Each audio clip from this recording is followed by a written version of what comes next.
wanting to be sure. Chaos in my mind, constant deja vu. But every time, it comes back to you.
Alrighty, everyone, welcome on back to Thursday Night CEDH at Natural 20 Games. I'm your home commentator, Sean, and we got a fun start to you guys here.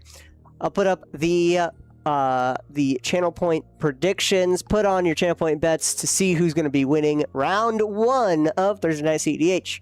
We have Zach the Boss in the room with Nin the Pain Artist. Nin the Pain Artist is his pet deck here. Well, one of his 2 pet decks here. Nin the Pain Artist, we also have a new plugin for our Twitch viewers. You guys can actually click on a card. Ooh, and take a look to see. So you guys can actually click on the card on Twitch to see the card for yourself. So, 2 mana, 1/1 with X and 2 mana, blue and a red. Tap it, deal X damage to target creature that that creature's controller. Oh, that creature's controller draws X cards. Then Kelly over number 2, second seat is Lathril. Blade of the Elves, looks like we're all set here to start. So they're going to be starting on in. They have an hour and 20 minutes. Kelly here is playing Lathril, Blade of the Elves, a menacing 2/3. Whenever deal combat damage to a player, create that many 1/1. Elf Warriors, and then tap 10 untapped elves you control. Each opponent loses 10, you gain 10. Zach here is fetching. And over, right across the sea in seat 3, we got Minwoo, or not Minwoo, that is a final. Which one is this? This is a Illusions deck run by... Why is it in such a weird order? Oh, no, it's not.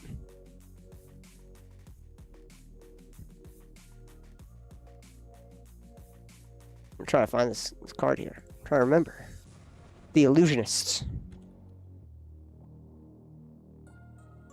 There we go. Nope, that's not it.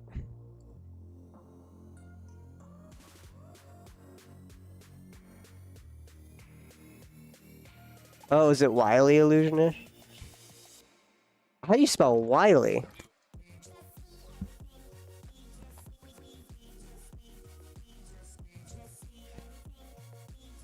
There we go. Min, not Min. Min. Wily Illusionist here. 3 mana, 1/3. Whenever you draw your second card each turn, create a 1/1 blue illusion creature token with it gets +1/+0 for each other illusions. Then whenever an illusion you control dies, you may put a permanent card with mana value less than or equal to its power from your hand on the battlefield. So it's cheating out all of your permanents, or even more creatures or more illusions onto the thing whenever you either sacrifice an illusion for mana with like Phyrexian Altar or anything else. And then lastly, Brian Age is playing that Timna Rog. Good old Mardu Turbo up in here. Timnarog. Good old Timnarog. Absolutely.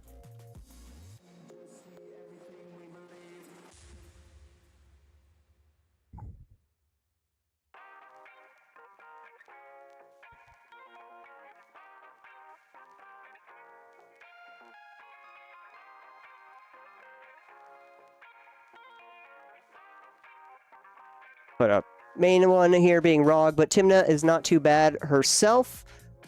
Like I was saying earlier, guys, you guys can take a look at the card on stream.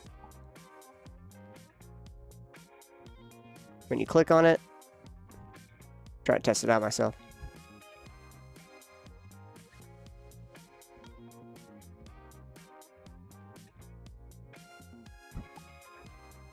Oh, either way.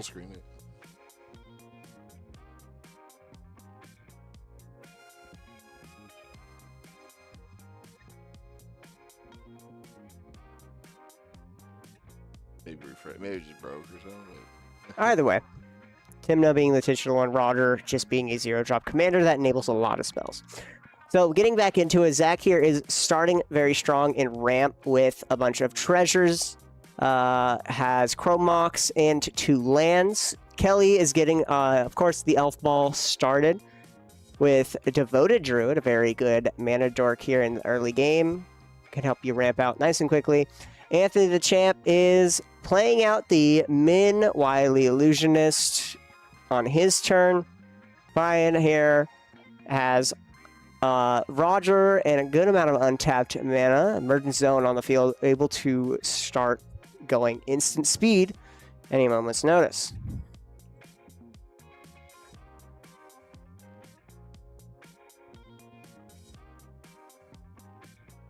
Looks like Brian fetched here, grabbing up his Savannah. Or Badlands. I think Badlands.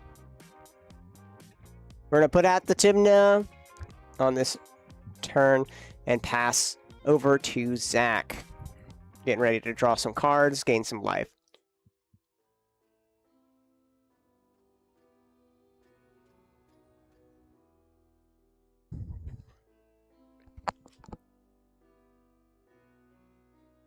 Five mana, Tezzeret the Seeker.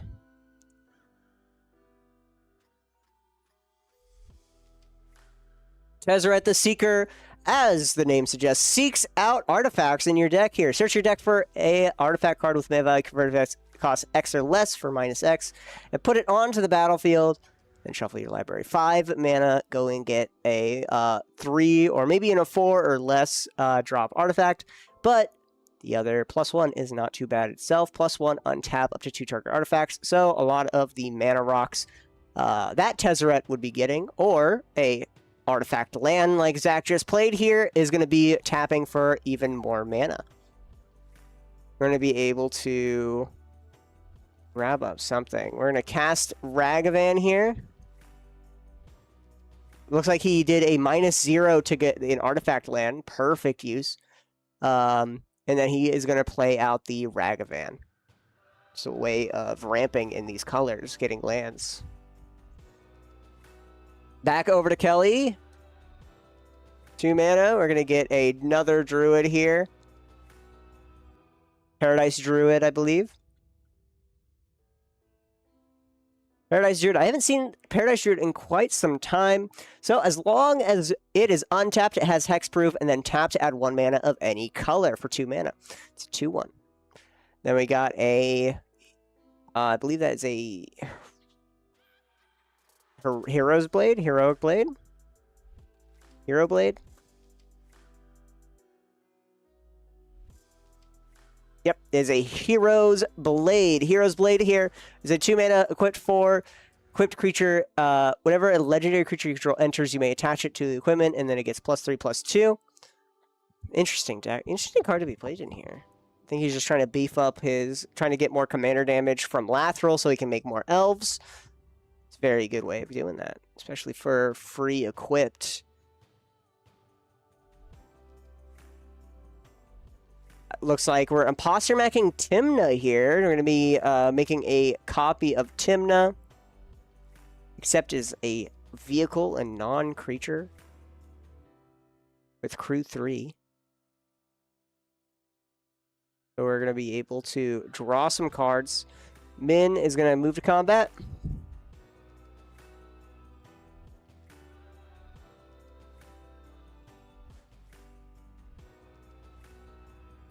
There we go. Just swing on in for 1. Trigger on main phase 2. We're going to lose 1 life and draw a card. We're going to make an illusion.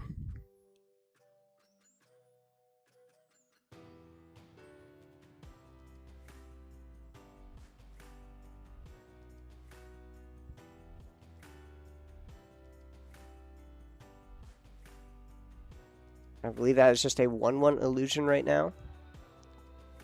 Yeah, for each other illusion, it gets +1/+0. It's just a 1/1 right now.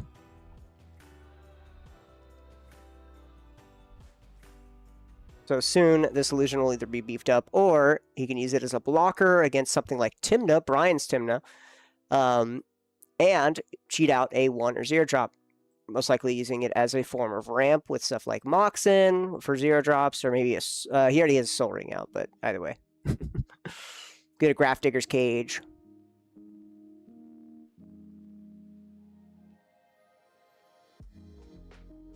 With the Tymna, of course, he's going to be able to do this every turn, as he is pretty much just going to be swinging with Min at everyone.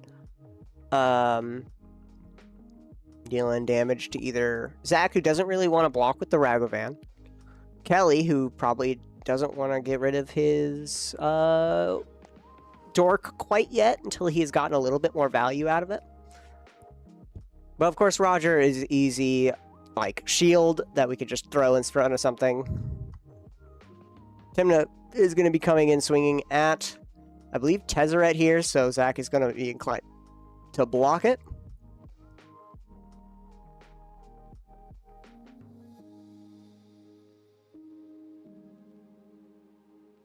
Oh, no, actually, Deadly Rollick here instead. We're in a wheel. Wheel of Fortune. Everyone's going to discard and draw 7.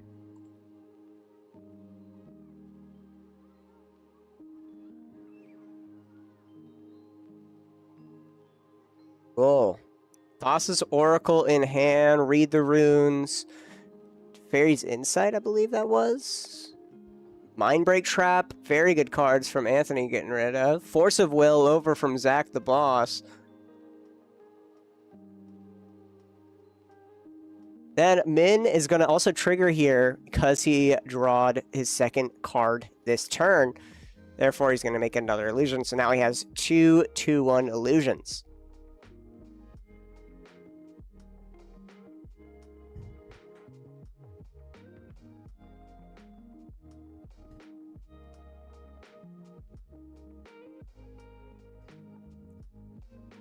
A lot of Anthony's reactive threats here has been discarded, so he's going to be on the back foot a little bit and have to play a little bit more proactive with this new hand, maybe.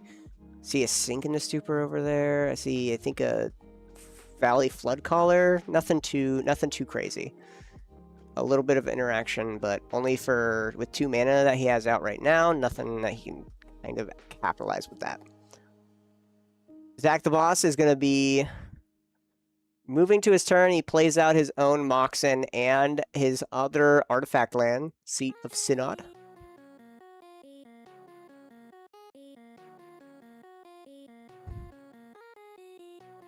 So you can do a -1 here and grab up a Soul Ring, or even a Mana Vault. Counting up his mana right now.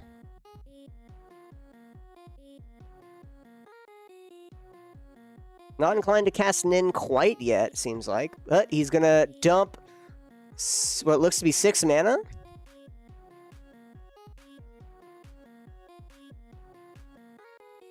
And then we're +1 targeting both of our Moxen here. And then make 8 mana. Oh no, 7. No, he doesn't tap that Mox Opal. And he's cast a Nexus of Fate. Nexus of Fate, just a classic 7 mana, take an extra turn. But if it would be put into your graveyard from anywhere, reveal it. and shuffle it into its library instead as a replacement effect. So this is always going to be in your library here. State base, of course.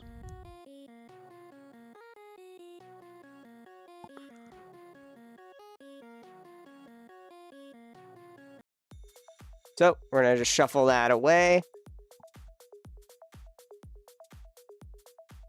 Take an extra turn here, just getting a little bit more value, especially with Tezzeret. Extra turn spells are really good in Planeswalker type strategies. When you have a Planeswalker, seeing an extra turn just makes it feel like you have another free spell to cast. That's pretty much what Planeswalkers do.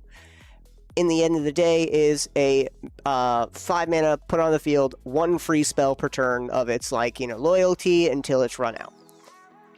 So with these extra turns, you get that extra free spell, though how minor it is, right? Sometimes it's not really minor, especially when it's this -X tutor for something. Back over to Zach. He plays out his land in his second turn. He has a lot of mana available, probably going to keep a good amount, getting more mana, Arcane Signet. Probably going to keep a good amount here untapped for interaction, hopefully. But we're going to play out another Planeswalker. We're playing Super Friends over here. Dack Fayden. Dack Fayden is a 3 mana, 3 loyalty commander. Or, sorry, Planeswalker, not commander. What am I thinking? Planeswalker. +1, target player draws 2, then discards 2. So Faithless Looting. -2, gain control of target artifact. And then -6, you get an emblem with whenever you cast a spell that targets one or more permanents, gain control of those permanents. Mainly, it's going to be that -2 where we can steal Soul Ring, we can steal Arcane Signets, Lion's Eye Diamond, Imposter Mech even right now. Can actually steal it. Imposter Mech right now is being a Tymna, be able to get some draw cards.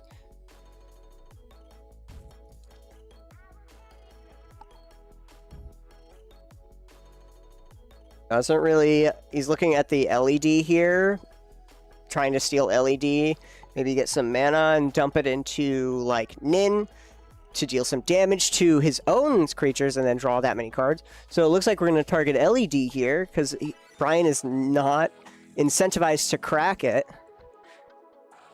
There we go. Yeah, no. LED gets stolen here. So Brian, unincentivized to crack it, doesn't want to discard his hand.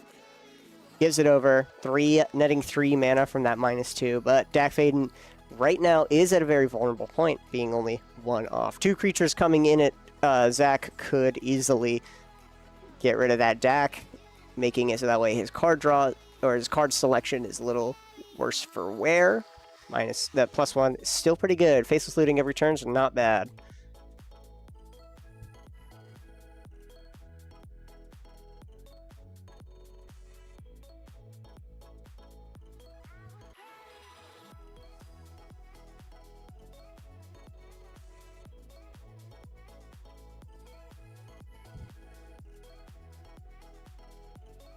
Looks like we're in a -3 with our Tezzeret the Seeker. So we're going to take a look through our library for a 3 or less CMC artifact. Basalt Monolith? What is 3 here?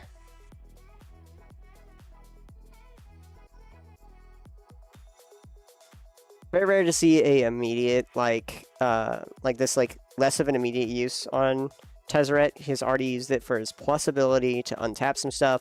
He used a -0. But right now, -3. Very curious. Seems like Zach might have mistaken. Might have needed to go straight to 5.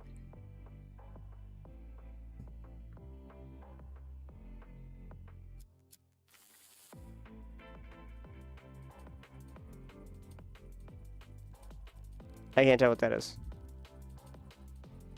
Sculpting Steel.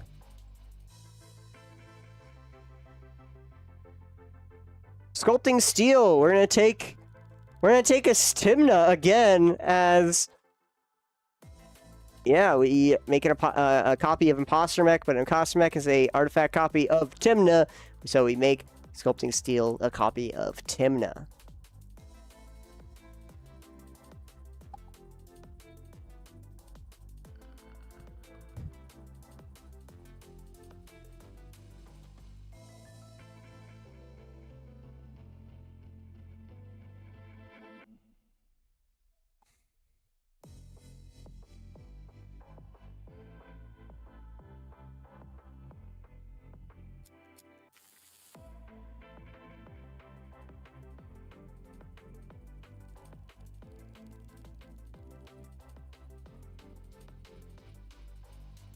So back over to Kelly. We cast out Lathril, so we have our Elf Ball Commander out and equipped. No haste yet. Love to see like a Concordant Crossroads. All creatures gain haste. We're just passing the turn. Careless Research. Careless Research. Ooh.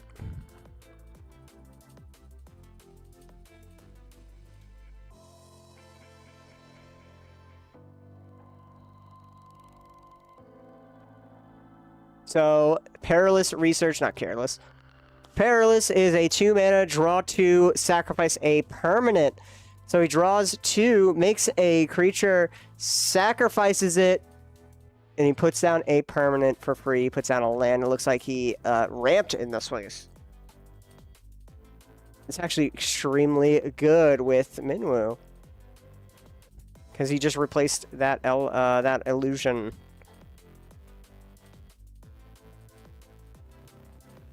Commander 2011 version, yeah. It's a cool one. It's from Cold Snap. No, that's a Cold Snap version. Is it? I can't tell from here. I think it's that. I think that's the Cold Snap version. Go over to Anthony. We're gonna do 1 over to Zach here, and then 2 over to Brian.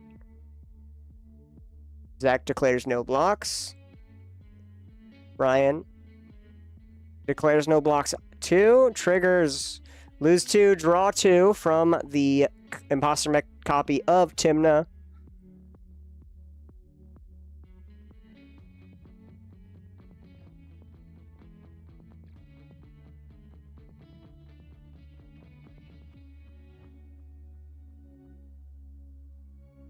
We drew a good amount of cards.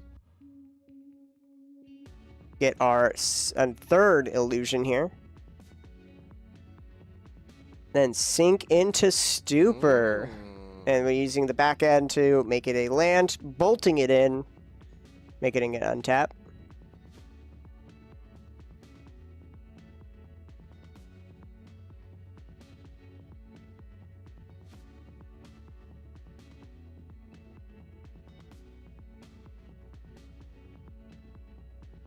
It's gotta be some cool combo with Min that requires you to like cycle between a couple different illusions in your hand. It's like, oh, whenever this creature dies, instead put it back in your hand, right? Something like that. Ledger Shredder.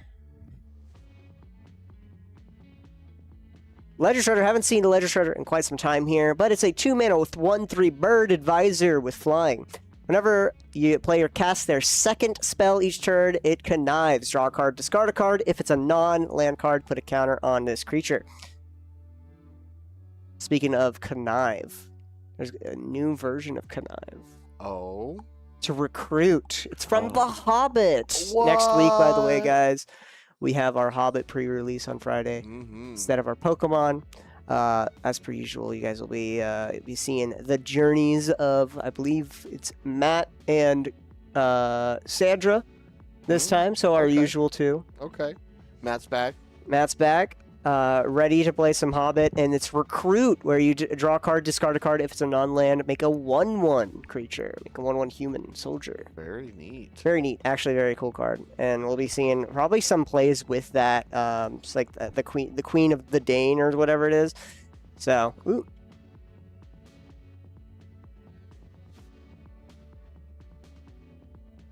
Was it? Yeah, Queen of the Dale. Queen of the Dale. Whenever an opponent casts their first non-creature spell, Recruit. Draw a card, discard a card. Non-land card. Make a 1/1. Nice. So it's like a new Guaranteed way of drawing some lands. Yeah, also just getting up blockers and like chump blockers and a wall up a little bit. It's like a really need to not draw land right now. Yeah, I'll be honest, it looks like a kind of almost like a Esper Sentinel again, especially with it being 2 mana. Heck yeah. Brian plays a Necropotence. Necropotence, of course. Classic 3 mana enchantment. whenever you discard a card, exile it from your graveyard, but pay 1 life, exile the top card of your library face down. And then at the beginning of your end step, you put all those cards into your hand for every life you paid. And then you go down to discard. Of course, all those cards will go to exile. But you skip your draw step. A lot of downsides, but the upside is just too good, as he's able to dump almost like 10 life into it and essentially draw 10 cards at the end step. And then, of course, if you have a way, an instant speed way of casting some stuff, looks like he's actually doing that. He's paying 10 life to draw 10 cards. Oh. Knew it. Here we go. Does he have some instant speed things? If he has if he can actually, doesn't seem like it. Usually when you have an instant speed, when you have something ready and you know that you'll be able to, you'll go even deeper. But right now, because he's only doing 10, he's only chunking his life by a quarter. He's expecting nothing too big. But if we saw him go deeper, he could have had a Born Upon the Wind, where in response to going to his cleanup step, he can cast Born Upon a Wind and go at instant speed on his end step and win the game like that. But right now, it doesn't seem like he's going to be doing that. Right now, he's just doing it for that incremental value. Necropotence is just that good. One of my favorite cards. Very good. Necropotence. Oh, it looks like he actually does have it. He's going to crack the emergence zone. Looks like he's going to be able to do some flash, but he just doesn't want to discard some of these cards. We're going to play the Mox Opal Ledger Shredder. Draw a discard. This will be the only time it activates here. Second spell. We're going to discard a land. Don't need it. No land needed. No land needed right now. No counter onto Ledger Shredder either. So we cast out this Mox Opal. Brian, do you want any more? Do you want to do any more than just the Mox Opal? Or do we just sack a land for Mox Opal? It's not even online right now. It does need Battlecraft. You need one more artifact here. What do you imprint? This is the Metalcraft one. Oh, the Metalcraft, sorry. Yeah. You're thinking about Chrome I Mox. think about Chrome Mox for some reason. Not imprint. Yeah. Yeah, Chrome. I think Chrome Mox is the imprint. Yeah, it is. Yeah, okay, I'm right. I always get Chrome Mox and Mox Opal confused all the freaking time.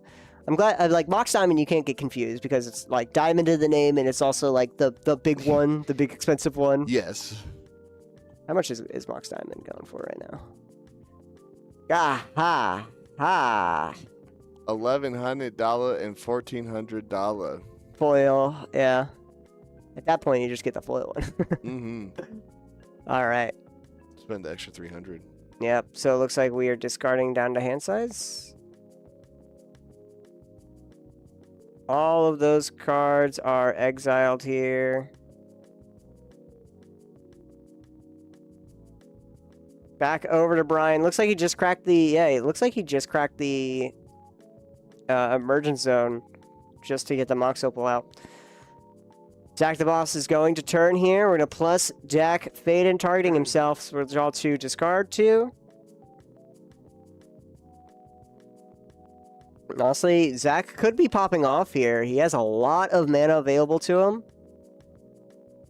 So we're going to discard 2 lands here and play our 3rd land. Oh, he's only been drawing lands in this recent bout. Come on! Your job's on the line, brother. Your job's on the line. I don't want to get fired. Of course, Tezzeret the Sneaker is still available to be used. We're able to untap our artifact lands or other artifacts. And we also have our Sculpting Steel with the ability to swing maybe at Brian. Ooh.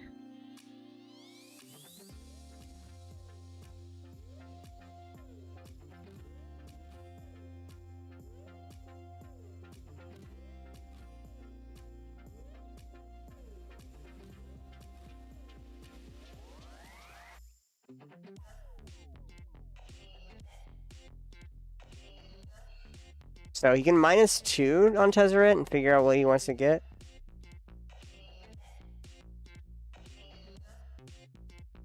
Well, looks like we're just going to do a -2 and sacrifice our Tezzeret. Let's go see what we grab here for 2 or less.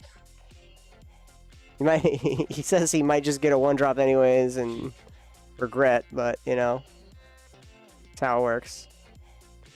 Options, you know, options. We're going to grab up just a Soul Ring, or do we want to get an actual 2-drop?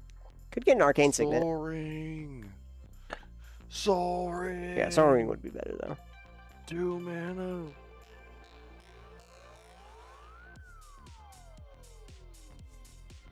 With Nin out, people are very afraid of going for their Thoracle lines, I'll let you know. Mainly Anthony the champ here, but it doesn't seem like anyone has the Thoracle combo, because no one's running black and blue at the same time.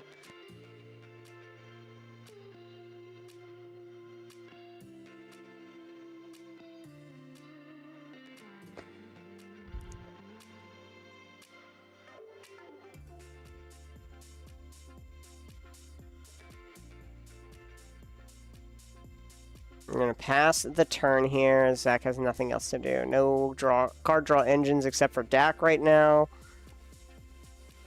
All right, Kelly, we untap. You are getting Elf Ball. People, I feel like the table has been kind of ignoring him a little bit.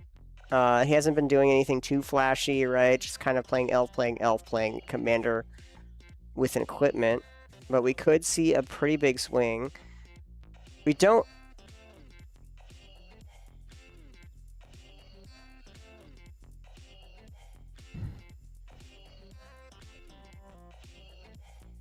I was looking to hopefully maybe swing somewhere, maybe hopefully swing Lathril somewhere. Lathril does need to connect with a player here to make a whole bunch of 1/1s. It has Menace though. Swing a Voice of Many. Voice of Many. 4 mana Elf Druid. Whenever it enters the battlefield, draw a card for each opponent who has less creatures than you. Very interesting. So he's going to draw, I believe, 2 cards here because Anthony's the only one that has more. So at least it replaces itself and draws you a card. It's not bad. Not in this situation. 4 mana though, it's kind of expensive. So running it as an elf. 3 Llanowar Visionary.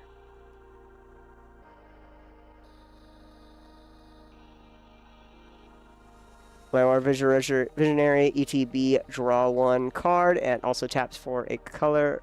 Card and mana. Card and mana. Wow.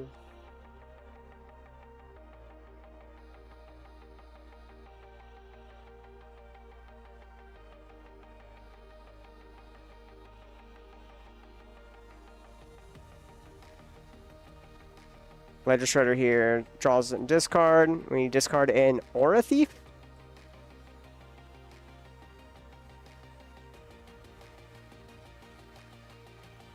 Aura.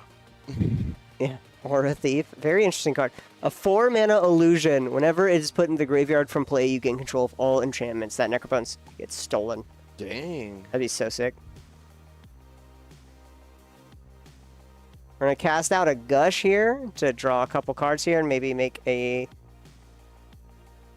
Yep, draw a couple cards, and then we make another illusion. And then we go to Anthony Champ's turn as Kelly just made a whole bunch of creatures.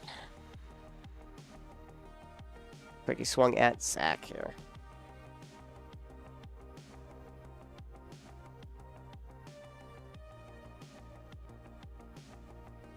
Alright, Anthony Champ has 4 illusions, 4 3/3/1 illusions.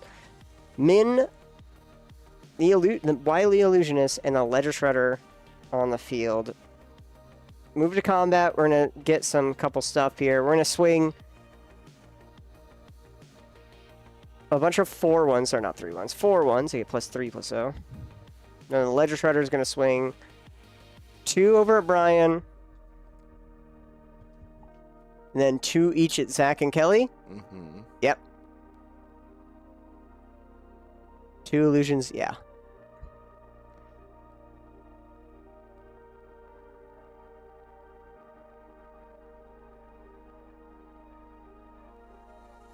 Zach takes 8. Kelly takes 8.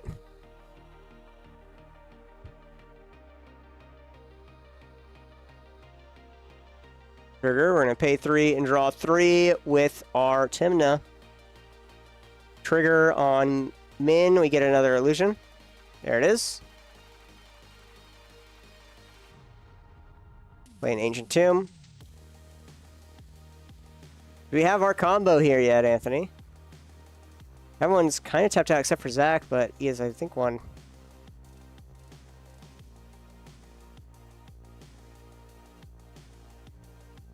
That is a Skull Clamp. Oh. That is, I forgot it's a Secret Lair Skull Clamp. It's a tattoo one.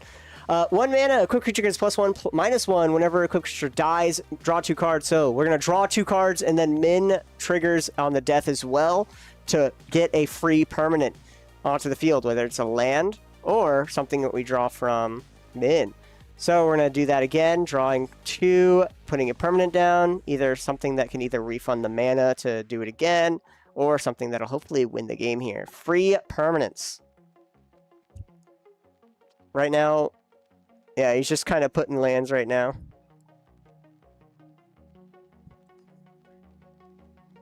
Do it once again.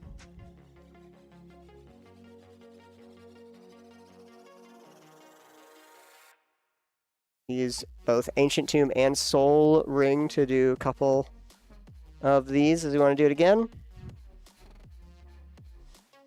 I don't even really drawing lands right now. But to be fair, it is diminishing returns. We're going to cast a Frantic Surge. It seems like he might have gotten a lot of instant sorceries, a lot of spells here, rather than permanents. Frantic Surge, we're going to draw 2, discard 2, untap 2 lands.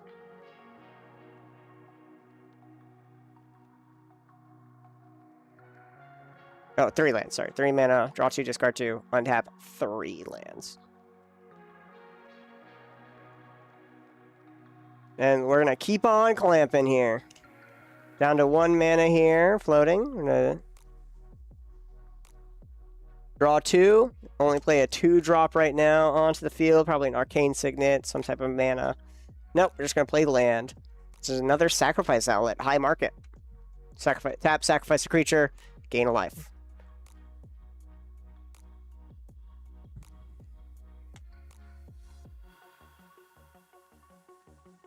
We're going to use that last mana, eat it, draw 2, play a land, put a 1-drop.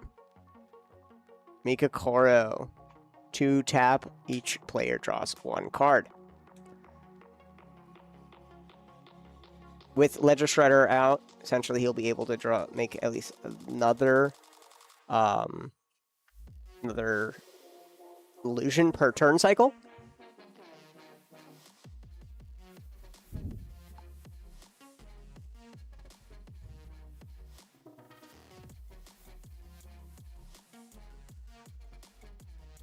We'll start fetching here for a land deck thing a little bit. Got a lot of mana here and a good amount of card draw and cards in hand. Gonna probably have a good amount of interaction in this case as he's staring over at Zach.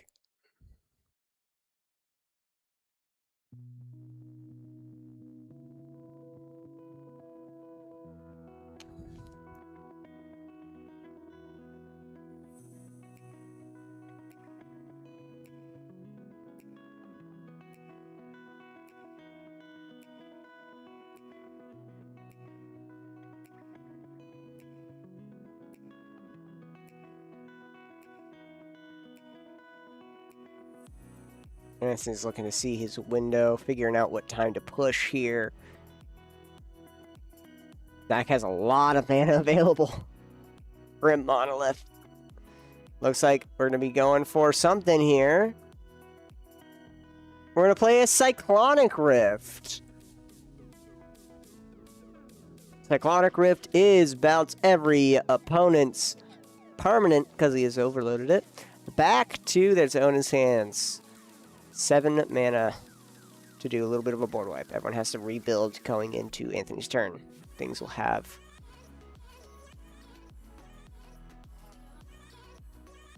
Things will have summoning sickness, so they won't be able to really pull out here. Flare of Duplication in response, sacrificing Roger. This will be his way of making it symmetrical here against Anthony. Bouncing Anthony's things back to hand here.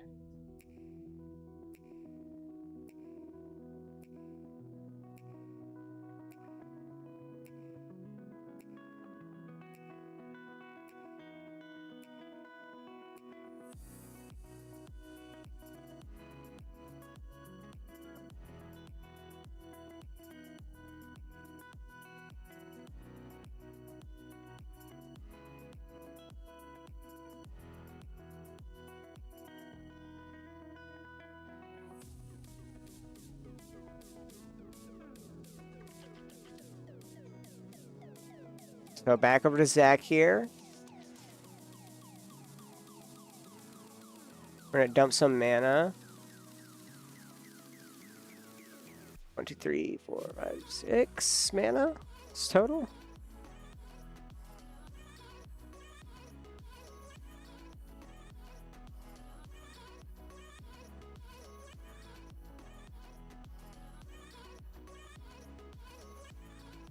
We're going to activate Nin, targeting Nin herself to deal, it looks to be 4 cards?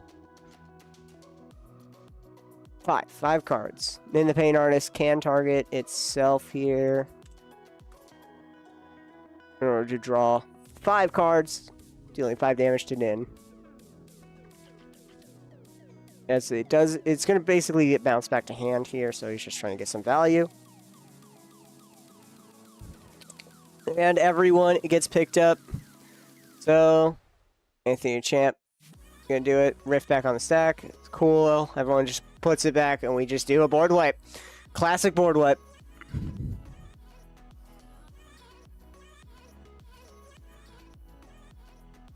All right, back over to Anthony Champ here.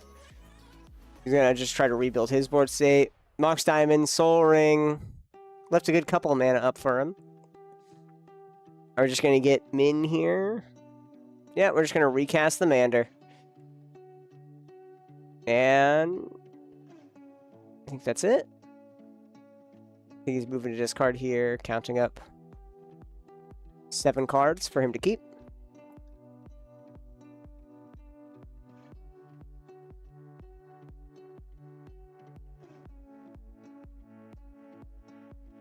Skull Clamp's probably going to be one of the cards he keeps.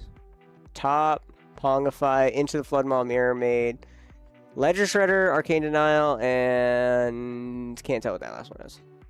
Seal of Removal? I don't think so. Nah, it's like an instant. Back over to Brian, untapping 3 mana only available. Very unfortunate trying to rebuild here.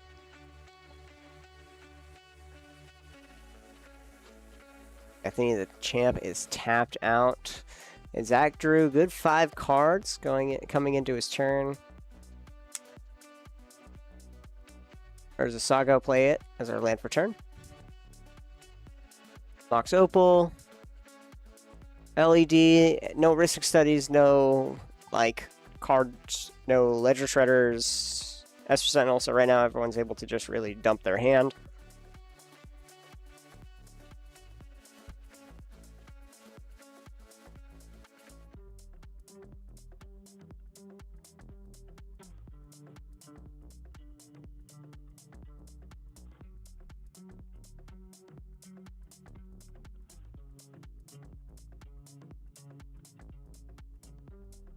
Desperate Ritual, adding 3 mana.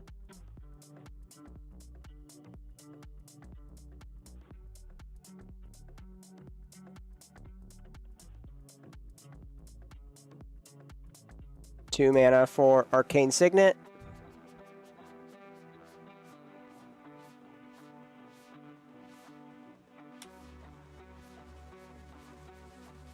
And 4 mana. The Mindbreak Trap would look great here. The One Ring. Yes, the Mindbreak Trap would look even better. The One Ring is, of course, Classic 4 mana. Tap to put a burden counter and draw a card for each burden counter on it, and then at the beginning of your upkeep, lose a life for each counter on it. Then, if it was cast, when it enters, you gain a protection from everything until your next turn.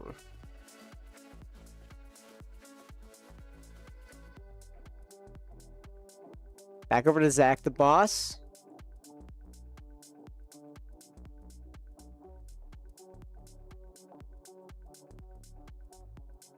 Recast out a Grim. Grim Monolith. 7 mana. Nexus of Fate. We have drawn back into it. That's why Nexus of Fate's so good as an extra turn spell.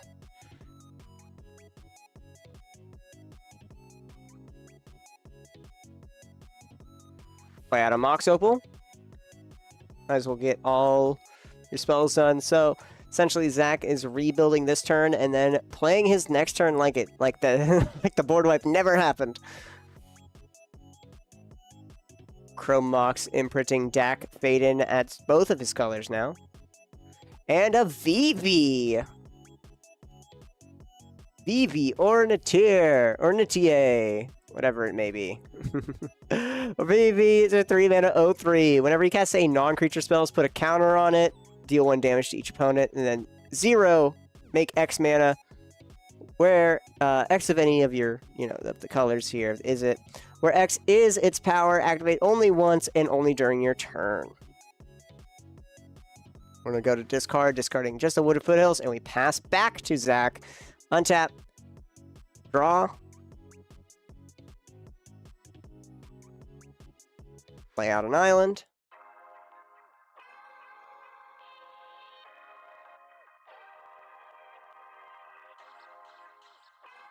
I've never seen Zach miss a land drop ever. Never in my life.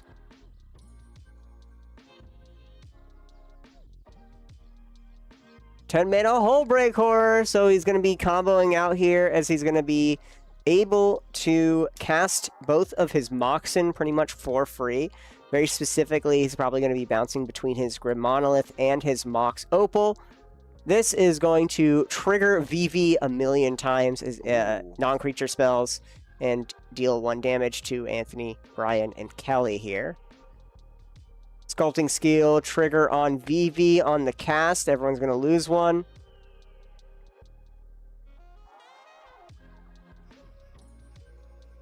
Except for Brian, because he has protection from everything. But we'll probably be able to do this at instant speed. Make it a Grim. There's a copy of Grim Monolith, yep. Spend 3. Casting an Arcane Signet. Triggering on Hullbreaker, we're going to target Sculpting Steel. Everyone will lose 1. Except for Brian. And he bounces the Sculpting Steel back. He has 1 mana floating.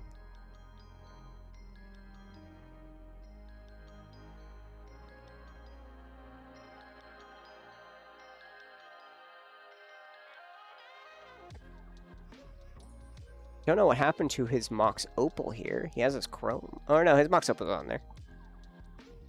And use the ability. Casting Sculpting Steel once again.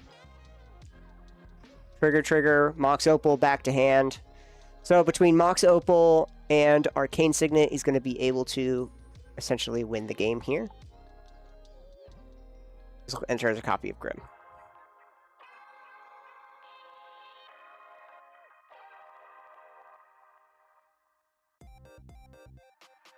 Mox Opal and Arcane Signet are both going to be able to refund Arcane Signet.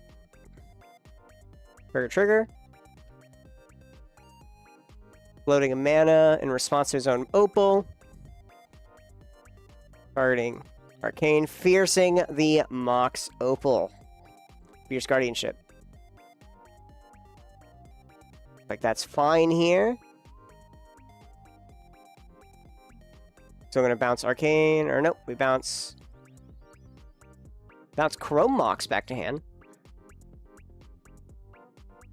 1 floating off the Mox, or off the Arcane Signet.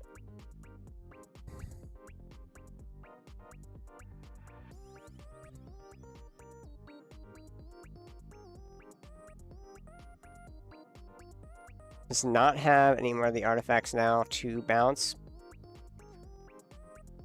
Cast Chrome Mox, trigger VV, trigger Hole Breaker. Hole Breaker is going to target the Grim Monolith. And then float 3 in response with the Sculpting Steel. So Grim Monolith is another artifact positive, while Sculpting Steel will be not artifact positive. Sculpting Steel is 3 mana to cast. Targeting Chrome.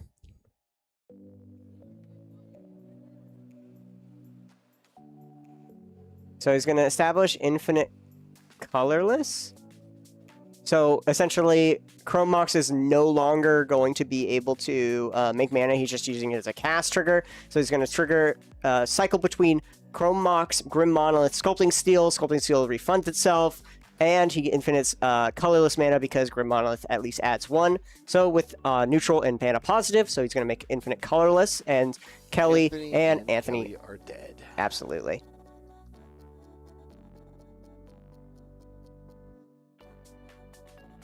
Both of them are gone from the VV triggers. Now it is a 1v1 against Brian with a 1 ring. We're going to end it with a million colorless, keeping 1 card in hand. Brian is looking at, he's staring down the face of a nuke. Yeah. Now. Caged Sun. Caged Sun here. I haven't actually seen Caged Sun in a while. Choose a color. Creatures you control of the chosen color get +1/+1. Whenever a land's ability causes you to add 1 or more mana of the chosen color, add an additional of that color. Anthony, why are you folding up my playmat? He's fidgeting. He's fidgeting. He's fidgeting. All right, then we're going to cast out Imperial Recruiter. And find a walking ballista. Get that walking ballista, absolutely. There we go, and X equals 400,000, and then on the upkeep, we're going to shoot Brian. As soon as his shields come down. Absolutely. Laser And beam. that is Zach, the boss, winning round 1 in Thursday Night CEDH. Your boy gets to keep his job. Yeah, we get to keep. We're good. We're good. Good job. I'm glad that you're still here. I like that when Zach plays Nin the Painter. He usually wins when he does. True. Nin is like one of his best decks. I will say it's very unique. It's a lot of extra turn spells, a lot of card draw, and a lot of mana production. Of course, with all of the interaction that it has, you know, with deflecting SWAT and having a 2-mana commander, you know, like people are starting to play like Nick Fury, the 5-color Nick Fury, because it's a 1-drop. It's a 1 white 1/1, right? That's 5 colors. So, and like people are just like, oh, I get to play this for a 5-color commander. I have one mana commander I can enable all my spells with. 2 mana, not that hard. Especially with all of the artifacts kind of idea that he has, the Is It artifact shell that it is. Being able to get a lot of mana production, get out Nin, dump mana into Nin, like to draw a whole bunch of cards if need be, the very versatilities of it, right? Still like 2 mana, and you also enable all of your free magic. Fierce Guardianship, Deflecting SWAT, sacking it to Flare of Duplication or Flare of Negation, you know? Oh, yeah. Or Flare of Denial, that's the other one.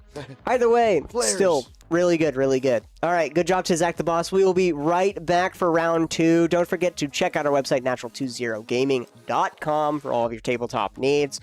Also, check us out on our socials, !Smart socials in chat. Also, you can see it scrolling on the bottom of the screen here. Natural20LV pretty much everywhere. And then lastly, of course, go to zennioptical.com, ZENNI optical.com, and use code natural20LV, natural20LV at checkout for 10% off some stylish glasses, prescription wear. All right, thank you guys so much. We'll be right back for round 2.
Alrighty, everyone, welcome on back to round 2 of Thursday Night CEDH.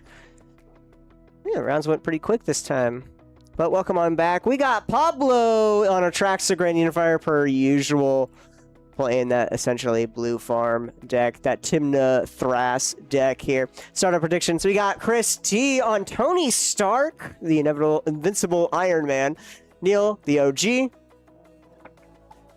On, of course, Radadrabic of Urborg, taking a break from Bruce Banner here. Incredible Hulk. And then lastly, Michael S. on that Timna Dargo Mardu sacrifice combo.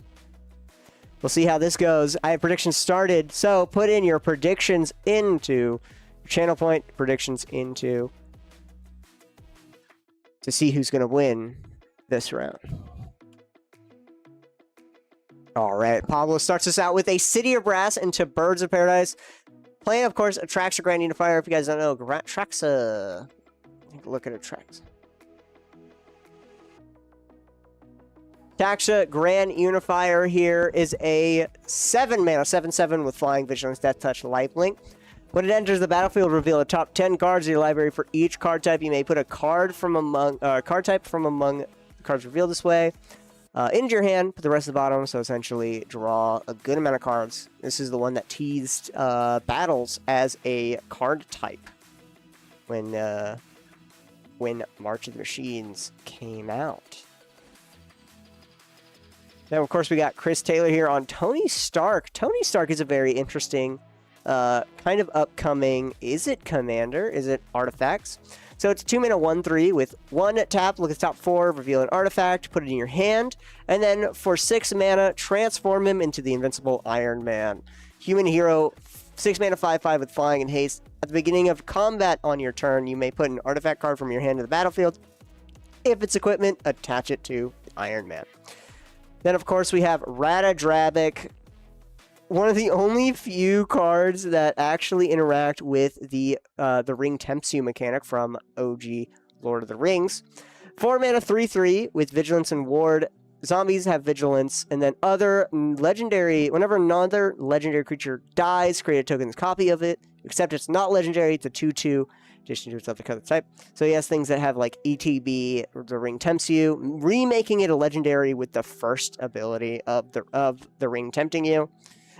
And then he has a sacrifice outlet of some kind that gives it a whole bunch of stuff. Then we have, of course, Timna. We've seen that last round. But with Dargo this time, instead of Roger, Dargo here is a sacrifice, essentially enabler, as he makes himself reduce for 2 mana every time you sacrifice him, so you never have to pay commander tax, really, on the turn. And then all you have to do is refund that 1 red mana, as everything else you sacrifice reduces the rest of the cost. And then you have some type of sack outlet, very similar to Radadrabic, actually. Some type of sack outlet to do this infinitely, as well as a mana refunder for that 1 red mana. So Michael is going to be starting out with a lot of artifacts coming out. Memnite, Soul Ring, LED coming all out here. Storming the board with a bunch of sacrifice stuffs. Then, of course, Pablo is going to go to his turn. We have put out a Birds of Paradise. Then a basic Swamp.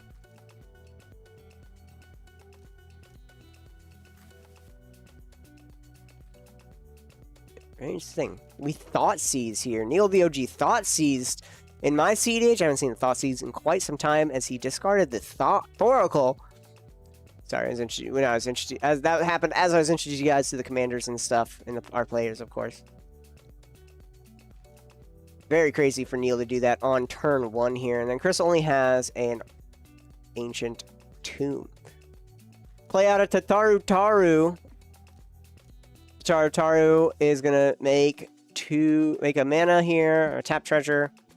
Oh, and in response to our own Tataru Taru, our own ETB trigger, we're going to do a Vampiric Tutor here. So Tataru Taru gives us a ETB. You and target opponent each draw a card, or may draw a card. Then whenever an opponent draws a card, if it's not their turn, make a tapped treasure. We, in response to that, did a vampiric tutor, so we can essentially draw the tutor here. So 3 mana, search your library for a card, put it in your hand, and make a tapped treasure. Not bad, not bad. Chris said he's playing a blue deck that has no counter spells in it. Yeah, okay, yeah, no. He's gonna be doing something. Doing a lot of, I assume, just like artifact dirtling. He's gonna be doing a lot of artifact, like solitaire here.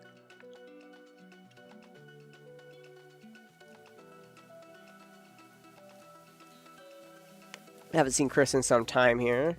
He hasn't played it too much. Yet to get his win here. I'd like to get his licks. Has he?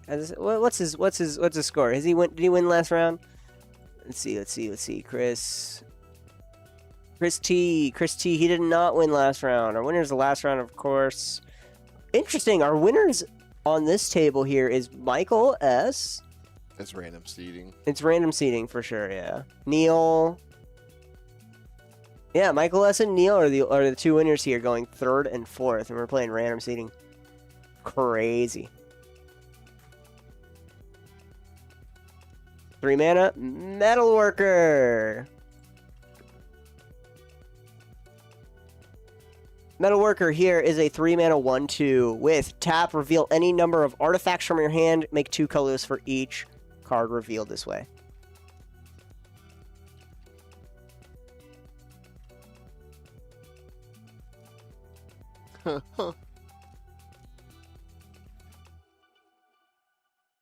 Neil the OG plays his land for turn here. Michael's gonna go to turn here. He's pushing. He's gonna push here. He's gonna push here. He's gonna push on this turn. He's gonna push right now. Turn 2 push. Yeah. We'll see it. 1, 2, 3, 4. Oh my god.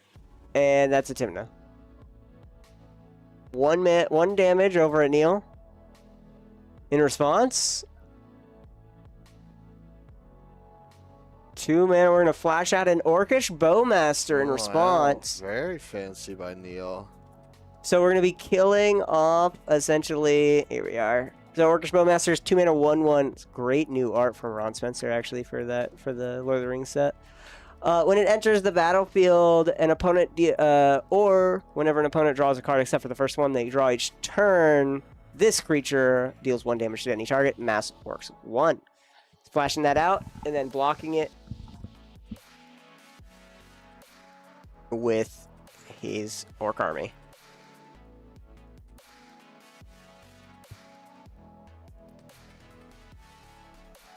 Or no, he's just shooting the Memnite. He's not even shooting anyone. He's not blocking. He just shoots the Memnite.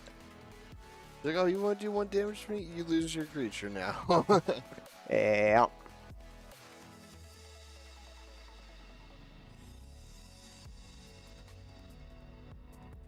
Back over to Pablo here. He just plays out a land and passes. I feel like Metalworker would be funny in like colorless artifacts decks, and it's like, all right, I'm gonna reveal my hand. That's pretty much what Metalworker kind of is. I haven't seen Metalworker in some time. Now that you just saw. It is one of the few like mana dorks that are just really good here. So he's gonna reveal every artifact in his hand. His entire hand. Kind of like this. Wait. He makes what seems to be 14 mana. He has the One Ring. He has Chromatic Orrery. Oh my god. You know what time it is? The combo camera. Let's take a look here. Chromatic Orrery, Purposing Bay, Twin Shot Sniper, Portal to Phyrexia. So it looks like it's going to start out with One Ring here, as we have 10 mana left. ETB, of course you cast it. No responses. ETB cast, you gain protection. Do we have a response here? Pablo has a lot of mana up.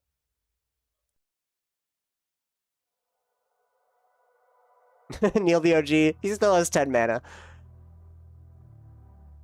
In response, silence would be something interesting.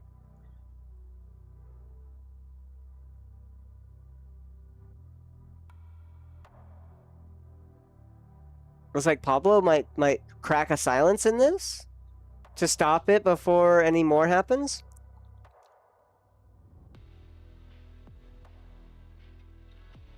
line is these two. So he's this. Let's see what looks to be his.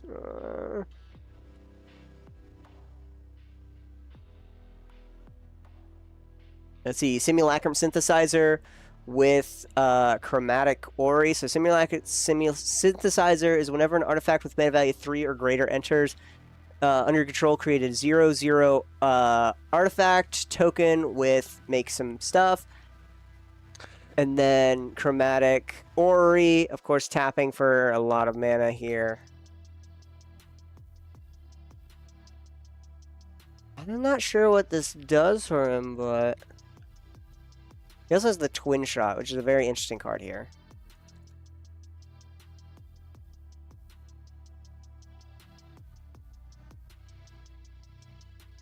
Twin Shot Sniper is a 4-mana 2/3. Enter the battlefield, deal 2 damage to any target, and then discard it, deal 2 damage to any target for 2 mana. So that's his end step, so when he's going to constantly like blink Twin Shot Sniper over and over again, or make infinite copies of it, dealing 2 damage to all the targets. Yeah. So that's kind of his like... Because with Repurposing Bay, he's going to be able to do a lot of like cycling a lot of these artifacts, so he is going to have very flexible.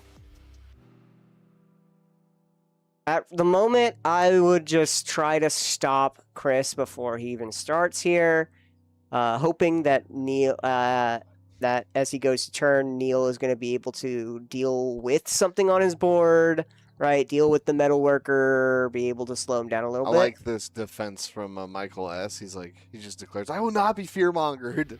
I'm being fearmongered. I will not. I will not be fearmongered." Absolutely.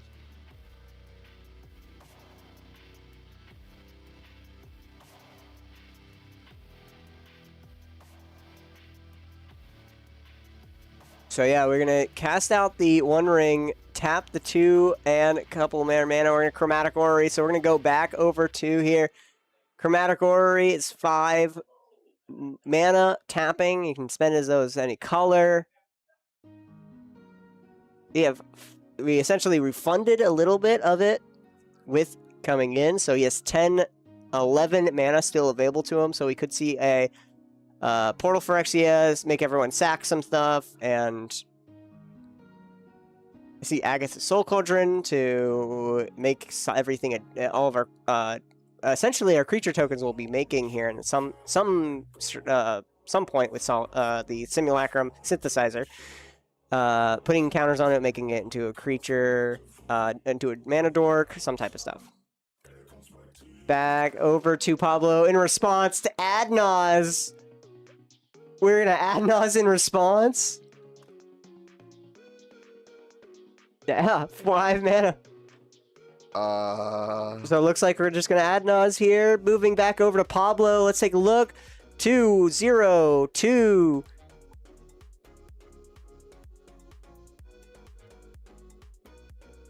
Four mana. 8. 6.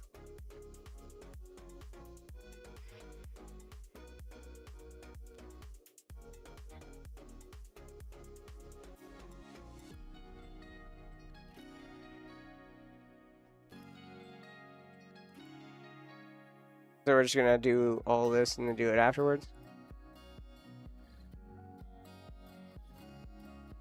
19 damage, 20 damage from where he is at now. 22 damage, 24 damage, 28 damage, 29, 31. No free magic. This is... How many cards deep are we? He's at 31. Yeah, he's at 31 now. So 31 damage. Going down to 4 health. Yep.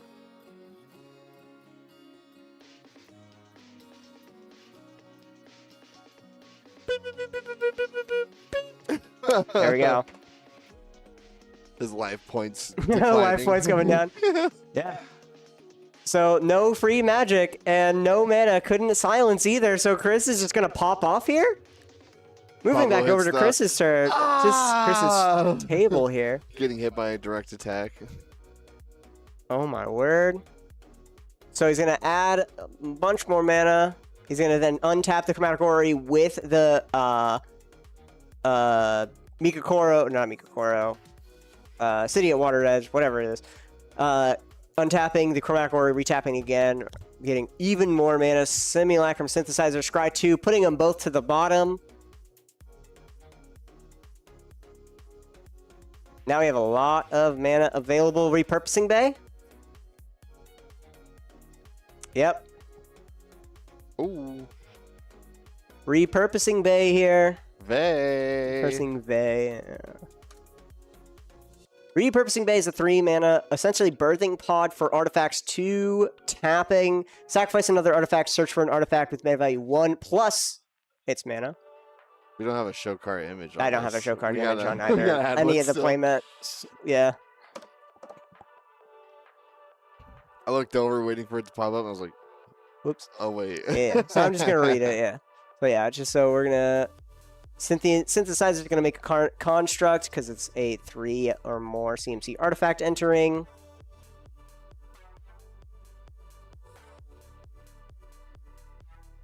Yep, 3 or greater.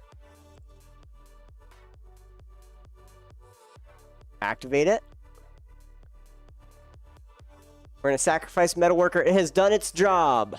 We're going to get a 4-drop.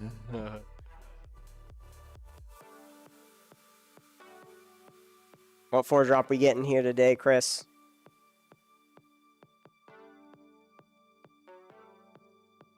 Hey, Filigree Sages, and that is infinite mana right there. Filigree.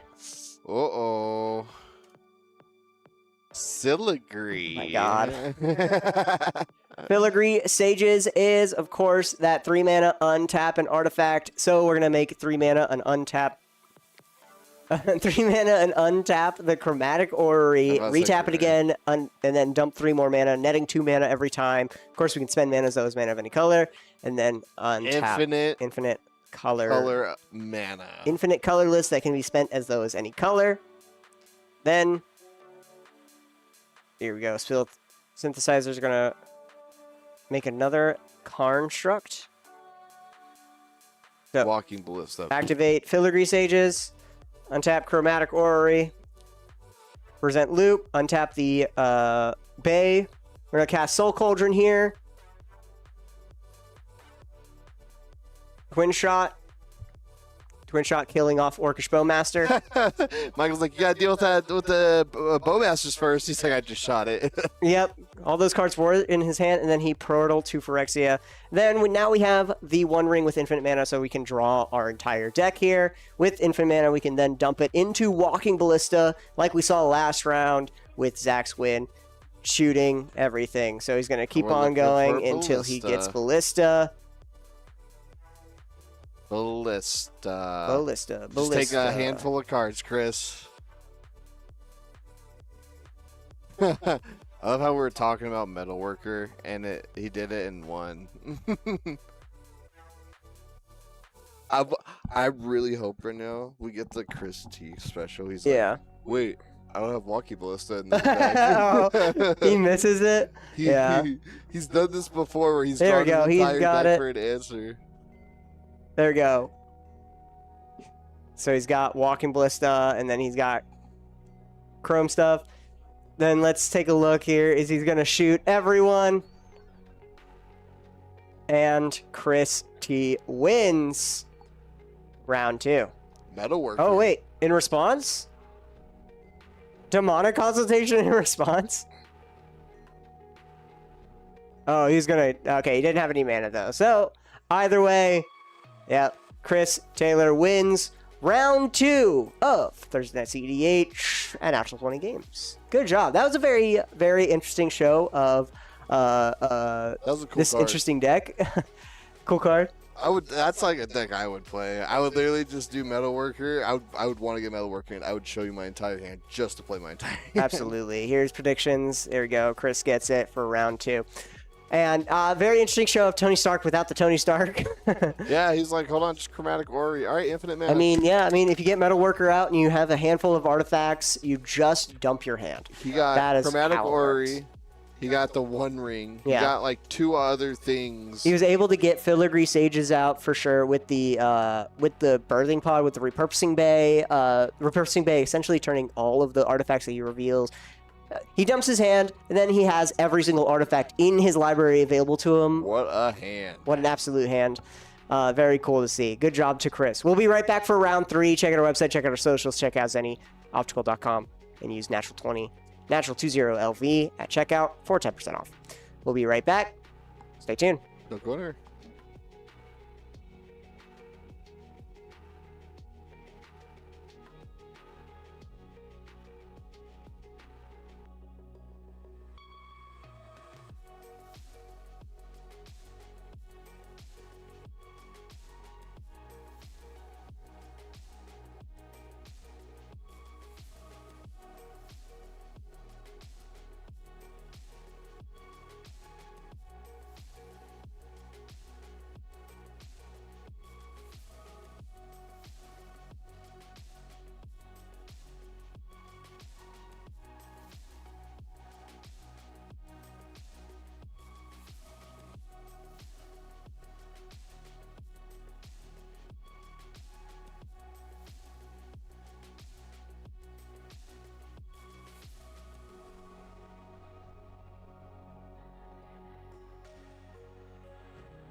Alrighty, everyone, welcome on back to Thursday Night CEDH.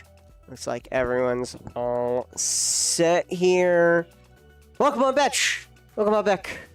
We have Michael S. back in the room on that Timna Dargo. We got Derek the Machine on Mono Blue Urza. Patches M new to the stream on Mono Green Marwin the Nurturer, and Big Jim back in the house on Chulane Teller Tales, his only deck he'll ever play. Period. Welcome on back to Thursday Night CDH. Let us start predictions here. 10 minutes on the clock. Put in your channel point bets to see who's going to get it. I'm going to be rooting for Big Jim. I'm going to be honest. I'll be honest. I'm biased. Big Jim's my big fave. All right. He plays fun. That guy's name is Patches, dude. He just has a cool name. I thought it was a nickname. Yeah, no, it's just Patches. That's cool. Her name's Patches. Awesome. I know. That's why I'm like, this is a cool nickname. No, it's just his legal name. That's pretty cool. Yeah. So she's playing Marwin the Nurturer here, which is interesting. I think it's an elf ball list. We have 2 elf balls today. So Marwin the Nurturer, 3 mana. Whenever an elf enters, put a counter onto her, and then add an amount of green mana equal to Marwin's power. Let's go, Patches. So we got 2, we have Lathril and Marwin, 2 elf ball commanders come into the stream room here today. It's going to be very interesting to see. And it's also very interesting to see Derek off of like Grixis here and going for Urza, Mono Blue Urza. Yeah, I was about to say he's just going artifacts and Mono Blue. And then if you guys don't know Chulane, the classic one. Looks like we're all set here. We have 1 hour 20 going to 6 here, and we are gonna start it on in pre-games. No pre-games, doesn't look like it, but Big Jim, back to Big Jim. Chulane, his main deck. Chulane is a 5 mana 2/4 with vigilance. Whenever you cast a creature spell, draw a card, put a land onto from your hand to the battlefield, and then for 3 mana, tap and return a creature you control to its owner's hand. So it's all about looping, creature casting, and drawing cards. One of the main combos with this is Shrieking Drake. Shrieking Drake is a 1 mana creature that ETB, return target creature to your own hand, to its owner's hand. Return Shrieking Drake itself back to hand, and then you cast it for that 1 blue every time. You have a way of refunding that mana. Patches is going to be tapping for a green to put Llanowar Elves. Mike S. starting us out with a Esper Sentinel. Unfortunate that Michael is going against 2 creature-based decks. Patches playing a bunch of elves. Big Jim playing a creature value deck. So, the only one who's going to be able to really give him draws with Esper Sentinel is going to be Derek the Machine here with a lot of the artifacts. Michael is going to move to his own turn, his second turn here. Mox, Amber, and an LED. He's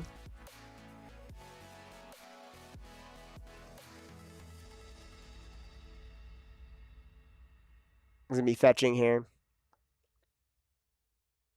Going first, playing Timna Dargo. It's a very fast deck, very fast list. For sure. One of the top meta decks right now. Of course, Timna just being really good in that way. Him going first is a good boon for him, as he's going to be able to be going pretty quick and early.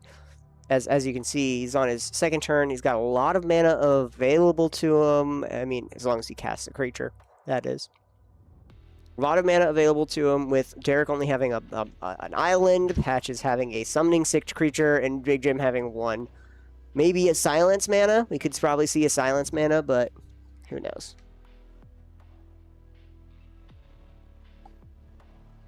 Goblin Welder.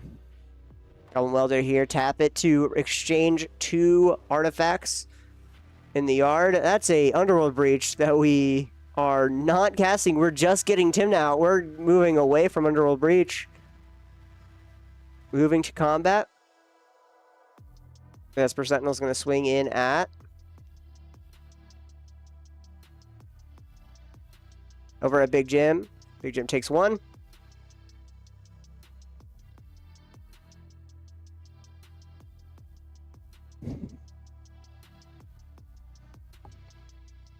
There goes a turn for a Poop Mystic fish. Remora, paying for 1 Esper Sentinel too.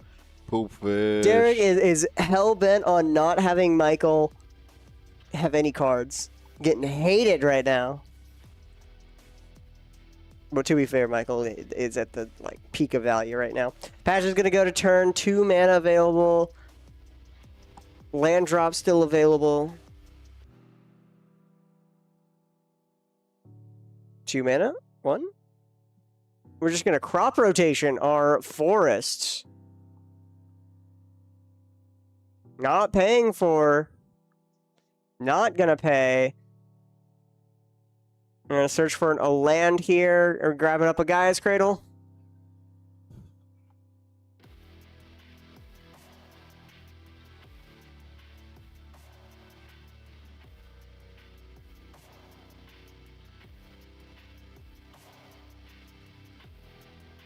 Getting in Gaia's Cradle, of course.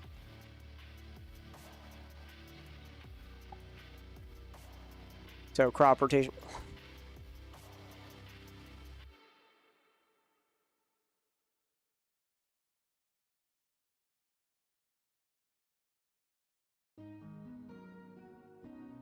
We're going to shuffle away here. So we're just trying to get our Gaia's Cradle for value right now. Not much else. Tap the Llanowar Elves to play a Heritage Druid. Heritage Druid is a 1-drop. Tap 3 Elves to add 3 mana. And then a spells can't be countered. Creature spells cannot be countered. So we tap our Gaia's Cradle for it. Solid ramp from Patches. You know, just getting a bunch of mana and also getting some, like anti-counter. I don't even know what to call that, like that type of effect. Like Hexing Sculpture effect. Jim just plays a Grand Abolisher. Grand Abolisher and pass. Nice. Value Abolisher. We're hoping to get a turn 3 here from Jim. But Michael here might be able to win in this moment. Patches and Jim don't seem to have any sort of interaction right now. Maybe some free magic from Jim, maybe a Force of Will, but not sure. Maybe Derek has kept up some mana. Michael only really needs to start casting like a few non-creature spells for Mystic Remora, right? But after that, Dargo doesn't trigger Mystic Remora ever after sacking and recasting it over and over again.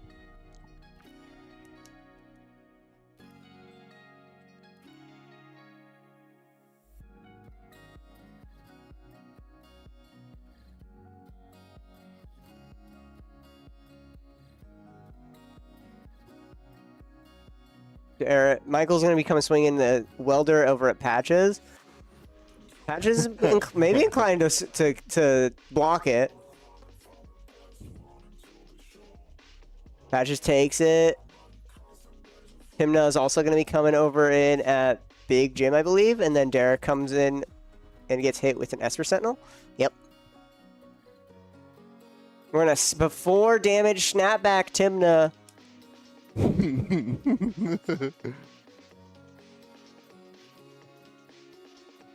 Snap back, and then we exiling Cyclonic Rift to cast it for free. That's kind of crazy.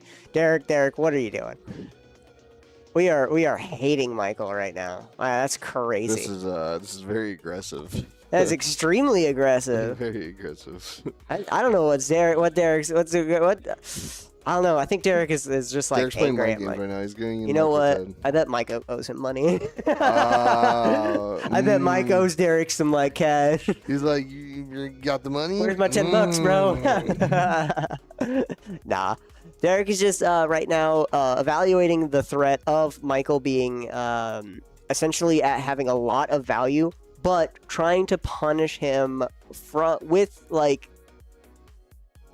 Because Michael used LED and discarded his hand, right, in hopes to get that incremental value of Timna and Esper, stuff like that, Derek is trying to punish him from doing that and keep his hand size low and him not being able to draw cards.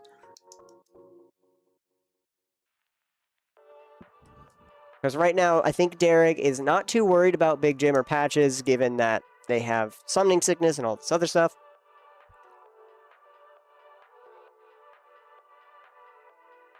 Playing out of Dark Depths? Oh, I know. That's a... Sunken Ruin, I believe. Yeah, Sunken Ruins. We're gonna just cast out a Urza here. We got a Mox Diamond. He discarded the Ruins to a Mox Diamond. That's right. Cast out our Urza, make a Construct. Passing over to Patches. Patches playing a Bolt Land, paying 3 life. 7 mana here.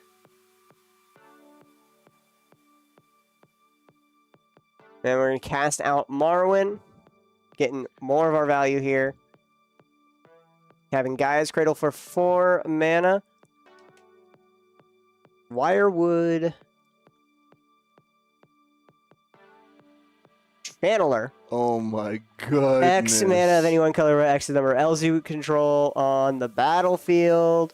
Of all elves on the battlefield, including Jim and Michael. Jim might have some elves. I'm not sure if Michael has in Mardu. There's not too many non-green elves.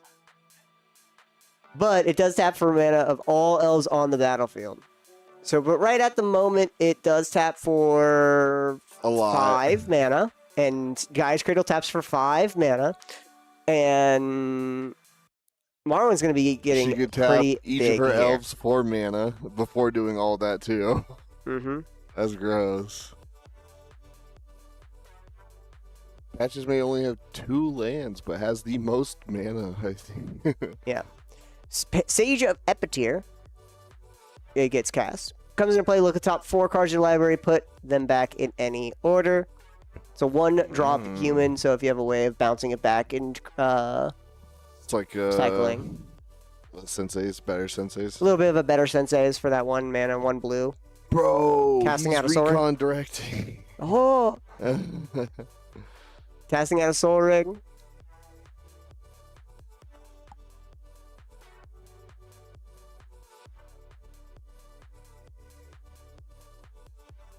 Both of them have 3 mana.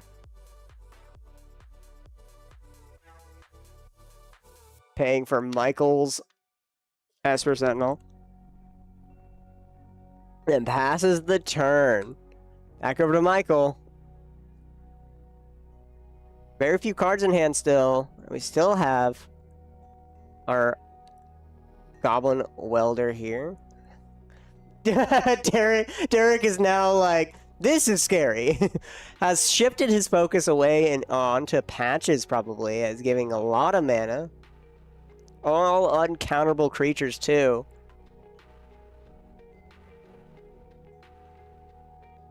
Shocking in a land. 5 mana available.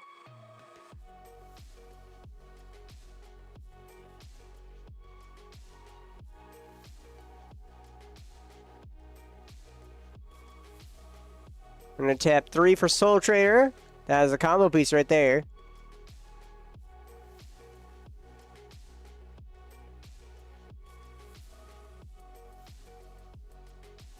Can't really hit with anything. Maybe Timna can come in at Big Jim here. It's a 2/2. I don't think Big Jim wants to sack his Grand Abolisher to a Timna right now.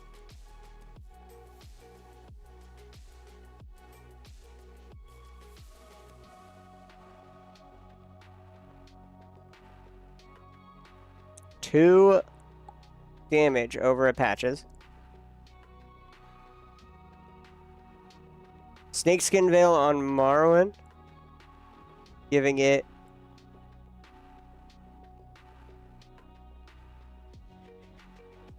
Snakeskin Veil, put a counter on it, gains hexproof, and then blocking it with Marwyn. Humbled. Yep. Patches has Michael flustered right now. Esper Sentinel trigger. Not paying. Michael draws.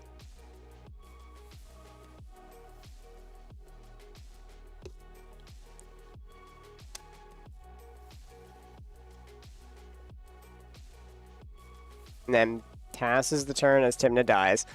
Oh.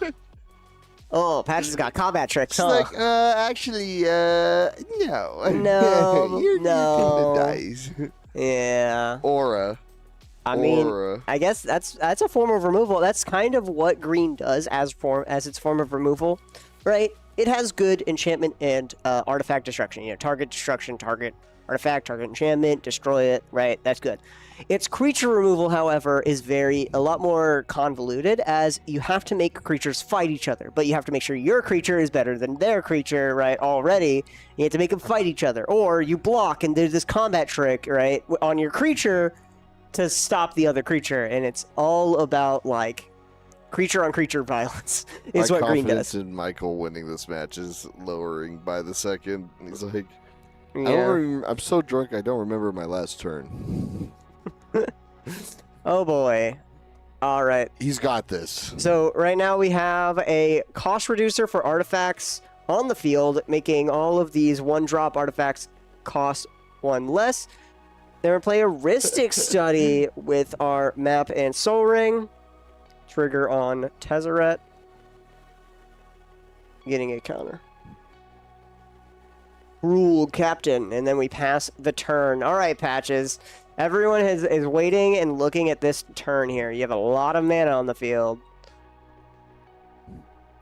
And Patches passes with all this mana untapped.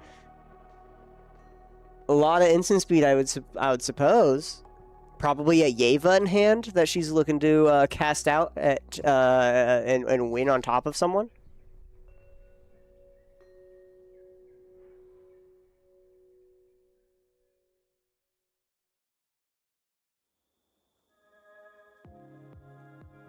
Jim?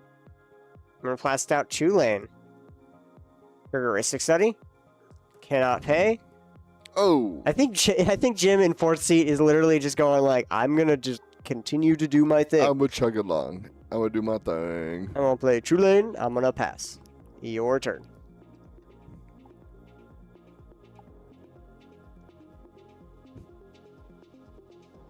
So back over to Michael. A lot of mana available, but Derek is hell-bent on stopping them, and Patches could easily win on top of them.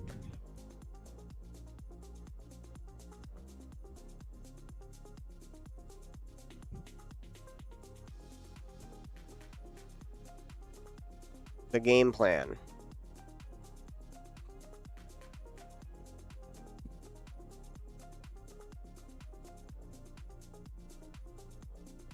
Michael, what's the game plan? Game action. Game action take. You are playing Magic the Gathering. Do? Oh. Defense grid? Is he going off right now? Defense grid? It's a C. I Just realize. kidding. It's not a C. Defense grid. So each player costs 3 more to cost on the stack right now. Patches has a response.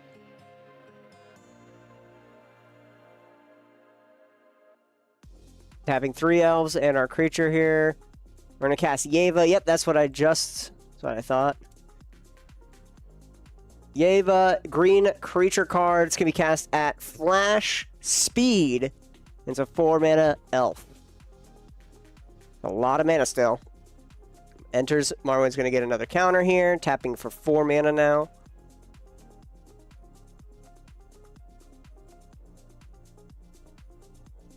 Letting that go. Yep. Well, let that keep going up. Everyone passes. Okay, it's uncounterable. So, born for green. Born upon a winning green for green creatures. 4 mana, by the way, too. Yeah. Wirewood Channeler, 6 mana, casting Selvala. So this is 3 floating green here for Selvala. Selvala taps for X mana of any combination of color where X is the greatest power among creatures you control, which is most likely going to be Marwyn. It's also, again, another elf. Mono green elf ball, baby. Gonna be another counter on to Marwyn as well.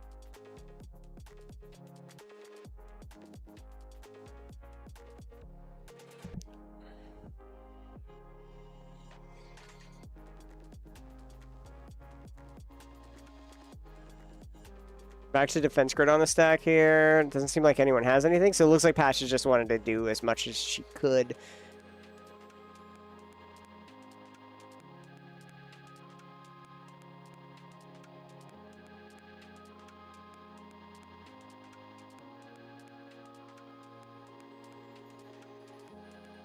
Derek is trying to get a counter out of Jim to stop this defense grid.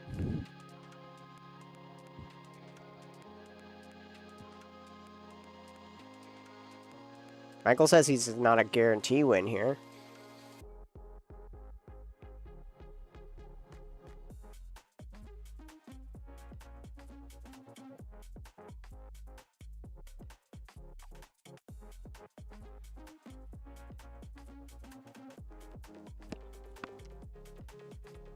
Force a negation, pitching a Kiora's follower. I'm going to try to stop this. Esper Sentinel.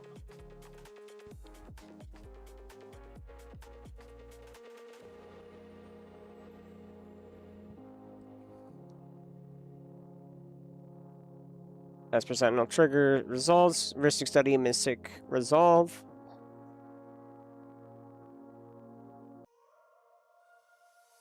Michael have a way of changing it. Maybe redirect lightning. Be the best one here. Can't really hard cast. Can't really hard cast a deflecting SWAT. Oh. Someone kicked the box. Who's kicking There we the go. box?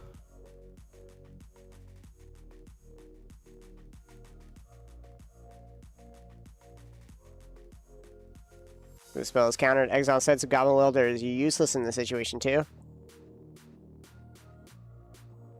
So yeah, actually, Grim had actually the perfect counterspell to this.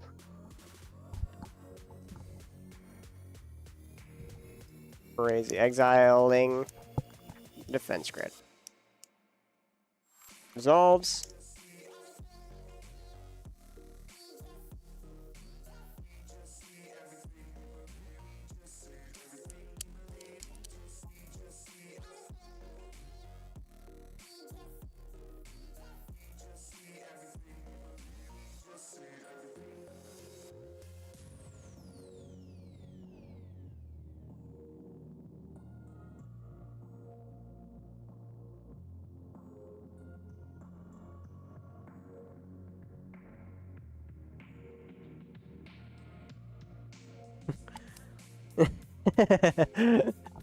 One second.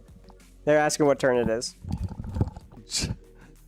Quick judge call to see which turn it is.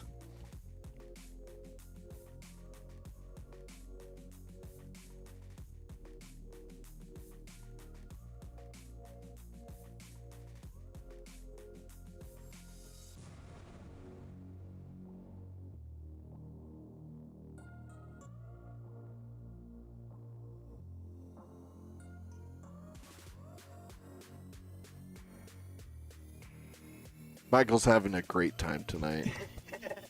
Michael is trying. Yeah. It is. Yeah, he had shocked into land last turn.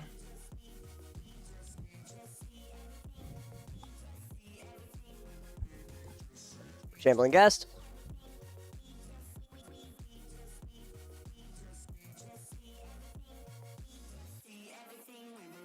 Shambling Gas is a 1-drop 1/1. Whenever it dies, choose one. Target creature gets -1/-1 until end of turn, or create a treasure token. You usually create a treasure token. Back over to Derek. Fish is going to die here. Not paying for it. Derek is going to play a land. Sacrifice the City of Trader. City Trader gets tapped for 2 in response to his own trigger.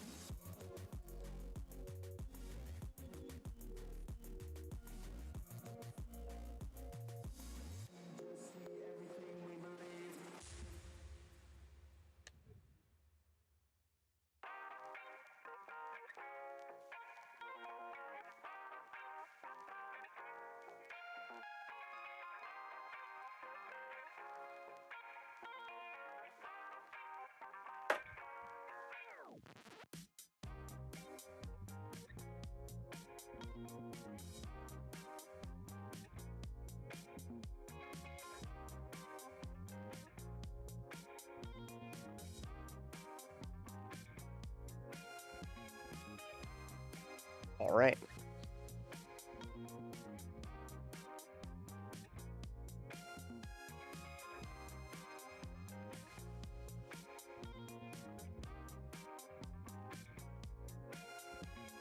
Derek.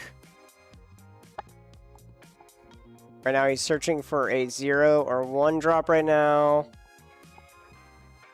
Tezzeret Crew Captain. This is exactly what Tezzeret the Seeker does, but in colorless and slightly limited. Untaps artifacts, searches for artifacts, and then the last one doesn't matter.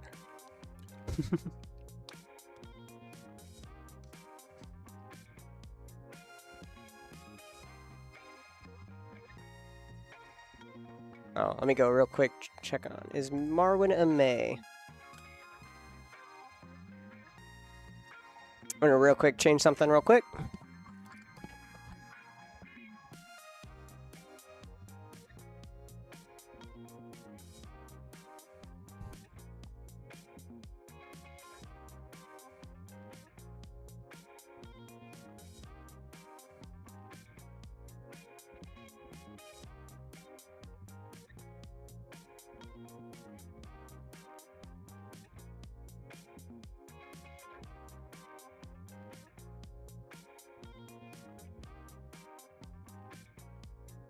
Snakeskin Veil did not get counted for the 1/1s. Yep. But we got Selvalas. It's all good. Mm-hmm.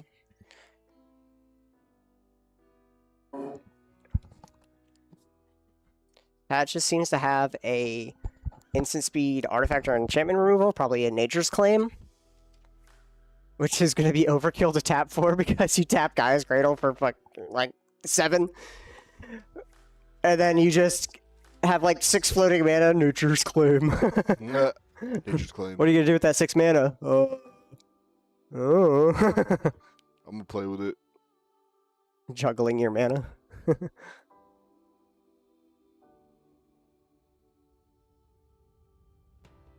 Eric's gonna be pushing here.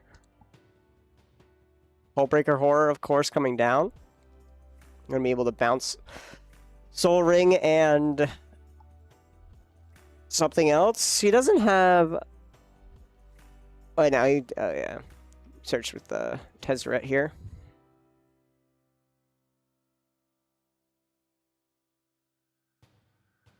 Can remove an enchantment or an artifact. Also, destroy Ristic here. I mean, in response to the Hullbreaker Horror, you definitely get rid of a Soul Ring. Tapping Marwin. Croson Grip on Ristic Study. That's going to be a...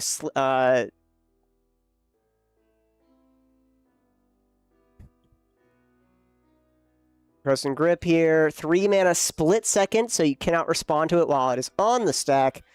Destroy target artifact or enchantment. Ristic is now gone. You can only respond with another split-second card, right? Hmm? Can you respond to a split-second card with a split-second card? Nope.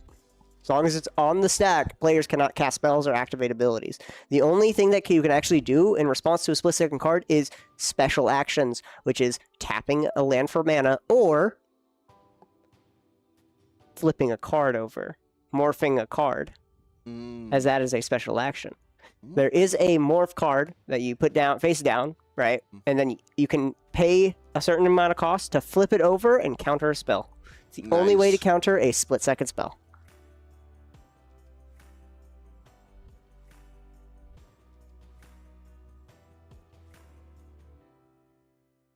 Looks like right now we are Tainted Pacting. Trying to get a silence, he says.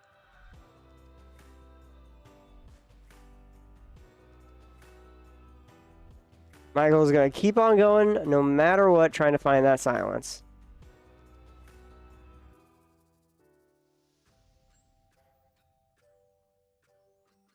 Still very surprised that Patches destroyed the Ristic Study and not the Soul Ring. As we take a look at the board state here at here, yeah, Soul Ring should have been destroyed for sure, right? Maybe even the Explorer's map. Well, oh wait, it costs 1 less, so never mind. So that's still something. Let's take a look at all these cards getting discarded. Yeah. So we're gonna keep on going. Let's take a look back Still flipping, got a bunch of lands.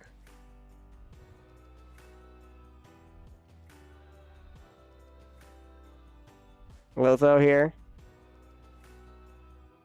Hexing Bobble. Can't do anything. Can't do any instant here.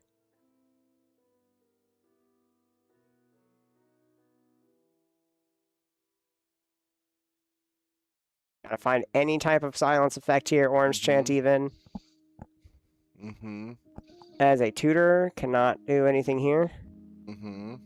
Mm-hmm. Mm-hmm. I think he's kind of gassed out. Mm-hmm. Mm-hmm. He might have. Mm-hmm. Oh my word. Mm-hmm. Deadpool. Oh, this is like unfortunate. He's going way too deep. Mm. Mm. Mm. Mm. There's the silence, finally. There we go. Silence. Putting onto the stack. And then we see a counterspell. And then we're going to swan song it. And then Michael has nothing to say. Michael has been stopped in his tracks. Oh, no. He has exiled half of his deck for nothing. Oh, He gets a nice swan to man. show for it. That is all. There's a bird. Well, he tried. Yeah. Back to Hullbreaker Horror. Oh, man. And we pay for Esper Sentinel. Hullbreaker Horror back on the stack. It's a 7 mana 7/8 with flash. Can't be countered. When you cast a spell, return a spell you don't control to its owner's hand, or return target a non-land permanent to its owner's hand. So it's going to bounce Mana Volt and Soul Ring, make infinite colorless mana. And then he can start dumping it into Urza in order to cast every card in his deck for free, and a Thassa's Oracle as every card is exiled, and he'll cast it out. Gonna play Phyrexian Metamorph.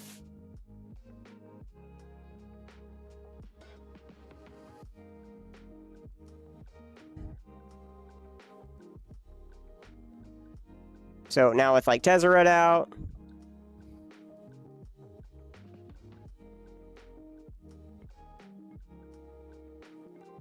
Yep. Nothing from Michael, nothing from Big Jim. Big Jim already used his counterspell against Michael. I think I see what Michael was trying to do with the defense grid. He could have kind of articulated it a little bit better. I think what he was trying to do is he was trying to get as much value without worrying about it, and then on his turns, he would Goblin Welder it away. Yeah, get rid of it. Getting rid of it. And that is Derek's win here. Yep, that is Derek's win here as he gets through it. Derek the Machine. Derek the Machine gets it on round 3, our final round of Swiss as we go into our Top Cut 4 tonight. tonight. Table. We'll see how did Derek do? How did Derek do in the past rounds? Derek the Machine. This is his only win, so he might not be able to get on top. We have good guy Joe, bad guy Cody, and Troy the Silent Assassin in our top 3 with points from round 2. Coming into round 3, let's see. Those games are still going on right now. We'll see how those go. But no, good job from Derek. I mean, he very much saw the threat of Michael and was trying to put him down a little bit. Didn't understand too much on what passes in Big Jim was. Big Jim was just trying to do, in 4th seat, his best at getting value and trying to get his best. And then Patches had a lot of scary mana available and immediately became instant speed crazy.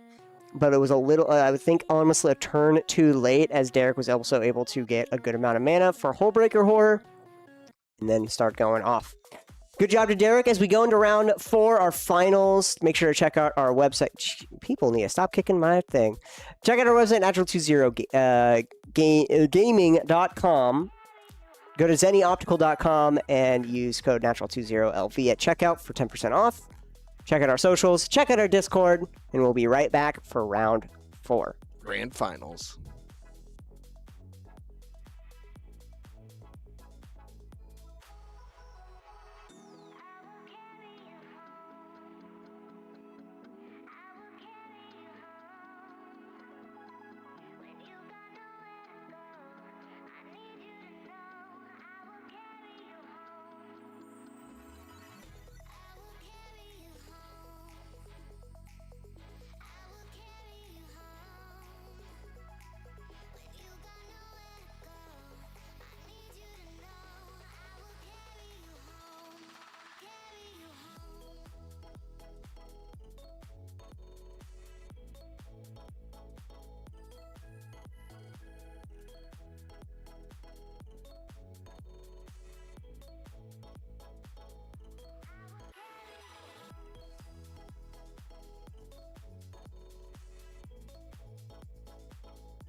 Alrighty, welcome back to finals of Thursday night CEDH. We have to start a poll prediction. Let's see Finals. who's gonna win grand finals of Thursday night CEDH. We have for you today, Good Guy Joe on Magda, Brazen Outlaw, Mono Red Artifacts, Chris Lord of Smoke on the Celestial Toy Maker, Esper Good Stuff, Troy the Silent Assassin on Azami Lady of Scrolls, and then lastly, Bad Guy Cody coming into the stream room after a long time, playing Jessica Dargo Mono Red Beats. This is crazy. Tavern brawling, from what I heard. Yeah, no, he is tavern brawling right now. He is going for, I'm going to play Dargo, I'm going to play Jessica, I'm going to triple Dargo's power and swing with trample. Love to see Good Guy and Bad Guy across the table from another. Both playing mono red too. Absolutely. That's actually pretty cool. I didn't realize that. We have Good Guy Joe sitting across from Bad Guy Cody. Absolutely. And we have a Lord of Smoke and a Silent Assassin right next to him. Oh, uh-oh. 1 second. We have a problem with our camera here. Activate, reactivate. There we go. All set. Ready to go. Let's see. Good Guy Joe's good. Cody is yet to... Oh. Oh, they need to deactivate, reactivate. Uh-oh. What happened to our camera? Oh.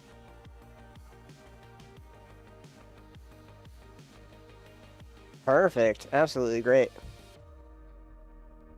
Are they gonna put down their hands? Bad guy Cody adamant about not splitting. I get to see if they're done. You'll love to hear that. Don't split. Chris, Lord of Smoke here. Silent Assassin at 6. Do you think like good guy Joe became friends with the Lord of Smoke and they're fighting together against the evil bad guy Cody, who has employed the silent assassin as a mercenary for assassination needs? True. You're so right. They need to spread out their hands face down on the flame. I don't know that. I don't know what they mold down to.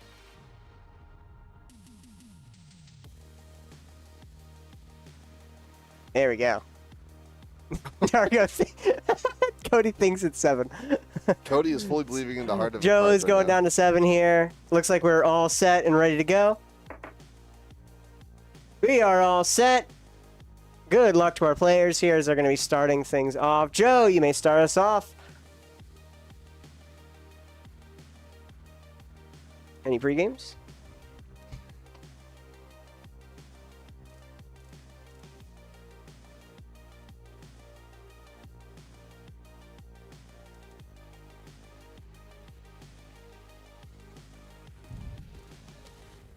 Okay, yeah, we're already in like judge territory. It's like, can you announce your pregame? Okay. We immediately have to pause game for pre-games to make sure they're resolved. Joe's gonna go to turn. Oh god, we're gonna be here for all of 2 hours. All right, we're restarting the timer. So says Joe. So says Judge Alexander. We restart the timer.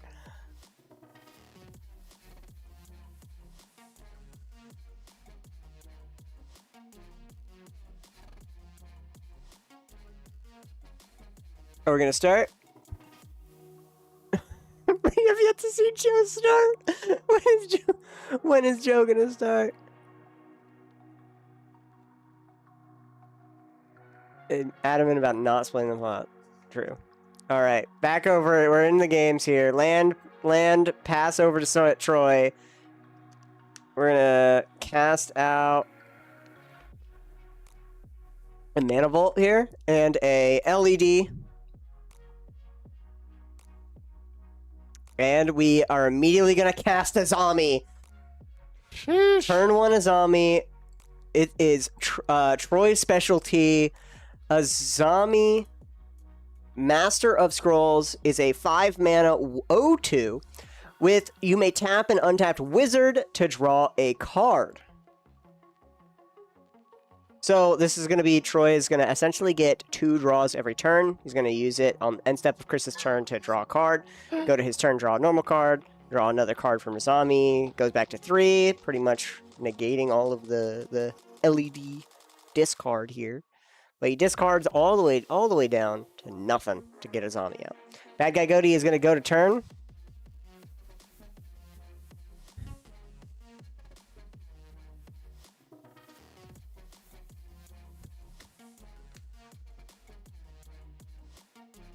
He's going to go to turn. I think Cody may have fallen asleep. Do remember, guys, we are also a bar restaurant. Natural 21, right next door, located at East Sunset and Green Valley. Come on by for some good atmosphere, good food, good drink while you play your wonderful games of Magic, Pokemon, board games, D&D, all of the stuff. I'll let you guys know, Cody loves our bar. He loves... He very much loves the bar. He is having a grand old time. Not playing a land.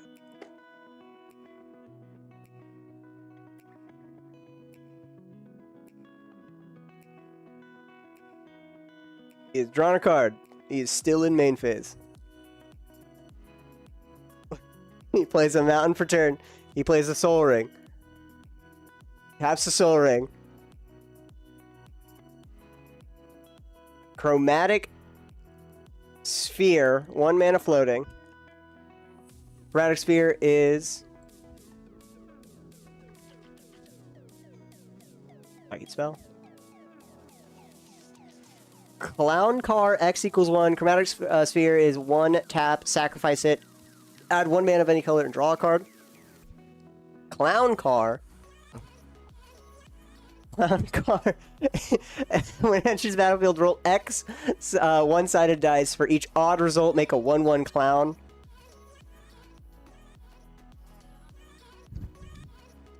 So X is 1, so he's going to roll 1 6-sided dice. So coin flip right now on whether or not he gets a dude. We have a 1/1 clown. Like, Joe has one. Good guy Joe has a clown robot for him. Nice. That's good guy for you, you know. reaching out a good old hand. Here you go. I have your token for you. Joe knows ball. Joe knows ball. Clown car. It's mono red for you. Back over to good guy Joe. He's gonna play out an ancient tomb. We have 3 mana on our second turn. I can like hear bad guy Cody using 100% of his brain power right now. He's using 100% of the brain power. The alcohol is using up 40. 40. All the beer.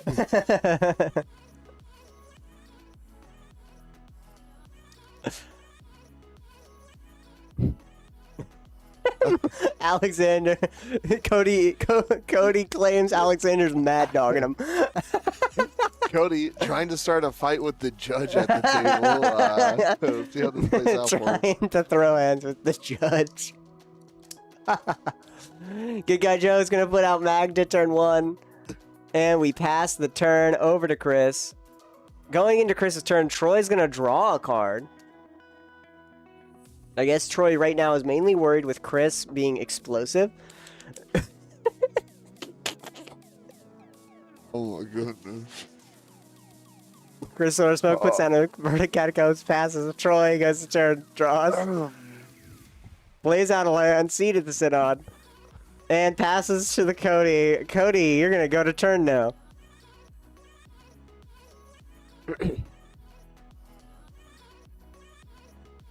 Luckily, Troy was able to get his second land drop.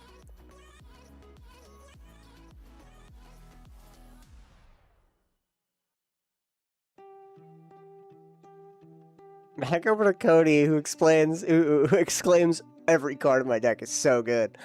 In this moment, Dargo can come out this turn if he wanted to. I had to just message Alex real quick. I'm gonna play out a land, Wooded Foothills. Guys don't know Dargo. This is a combat damage. I'm going to kill you deck. Oh no! I'm gonna cast Avendo. Ooh. Avendo Brush Razor. 3 mana 2/2. When you sacrifice a non-token permanent, exile the top card of your library. During your turn, as long as you've sacrificed a non-token permanent this turn, you may play cards exiled with this creature. Tap, sacrifice a land, add 2 mana. We're going to fetch, sacrificing trigger. We're going to exile the top first here. There we go. It's going to be a Pyroblast, actually. That's very good. Pyroblast, and then we're going to resolve our Wooded Foothills, searching for a mountain, putting on the battlefield. We can now have a Pyroblast in our turn. Probably, I'll be honest, Cody could easily use his Pyroblast to stop Troy in his tracks. Lady of Scrolls here, being a blue permanent, you can destroy it. Does Cody want to do that, though? Does the will of Cody want to do this?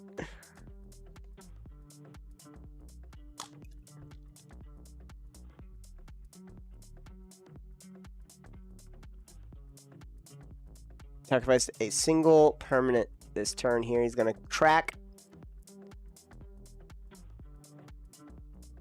Pyroblast here is exiled. So you can cast it this turn.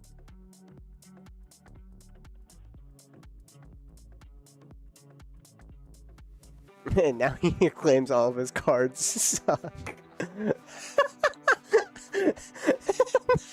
Ooh.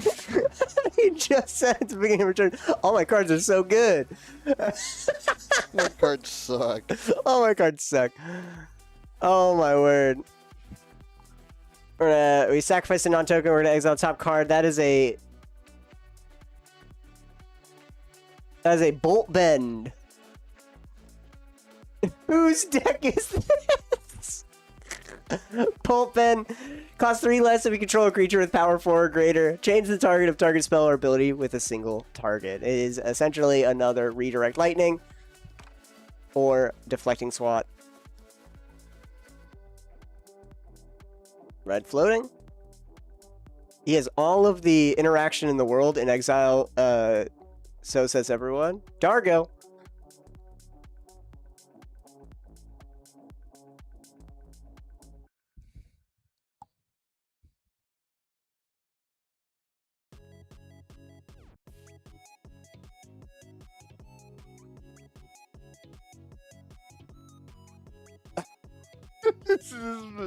Is that Matt the Mysterious Matty?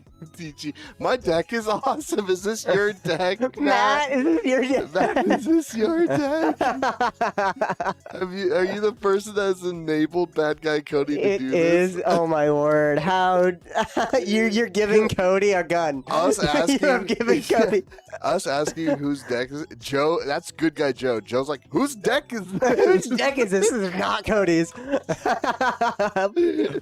Strict Serenade. We're gonna counter Dargo here.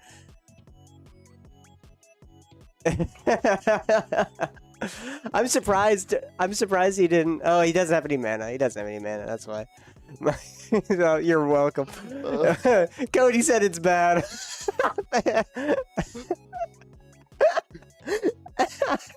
It's like, man, the cards suck. Matt the Mysterious. Oh, here you go. Yeah, no wonder you're called the Mysterious. Why would you give this guy a mono rec? I'm going to Watch kill. the world burn.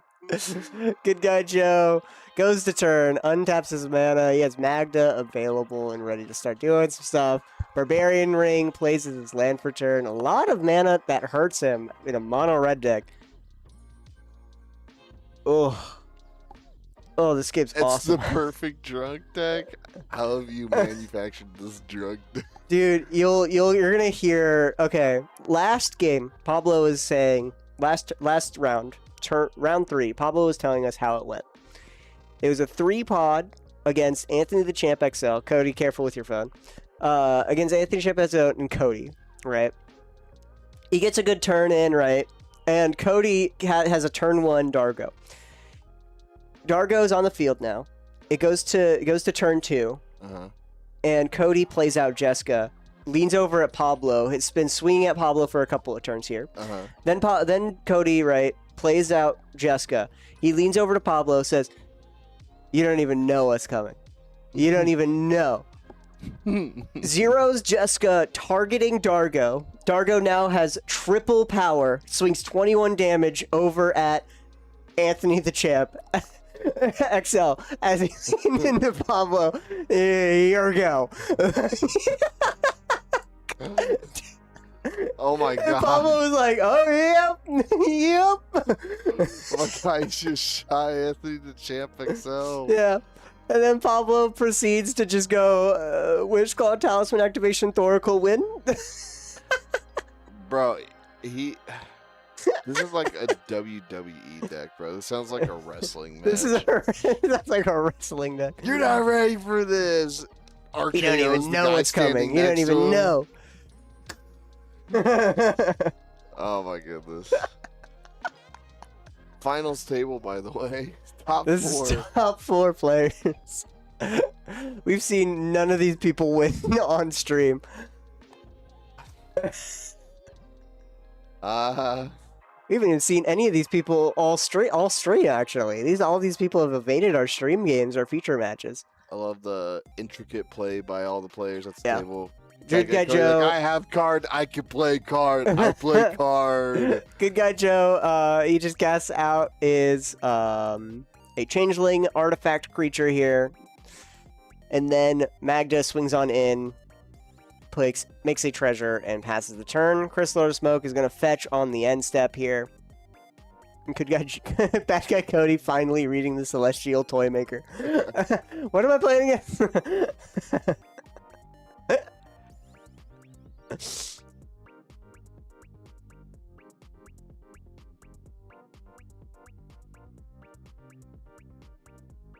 All right, Troy. I'm rooting for Troy here. I think Troy's got a good game plan. Usually, every time we've seen him like just go for a turn one a zombie, he has some way of popping off.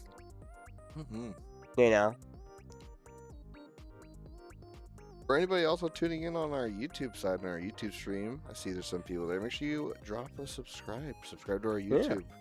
Sub to our YouTube. It's dope. We have a lot of cool stuff. Great place to watch VODs of previous tournaments. Chris playing the most complicated word commander at the table. The most drunk guy at the shop trying to read the card.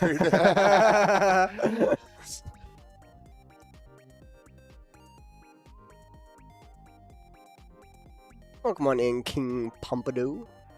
This has to be a test by like that friend group is like, can Cody operate? Well, this, can he operate this heavy much machinery drinking? while Can intoxicated? he win a Do not do CEDH that. Can he win CEDH night while just drunk as hell?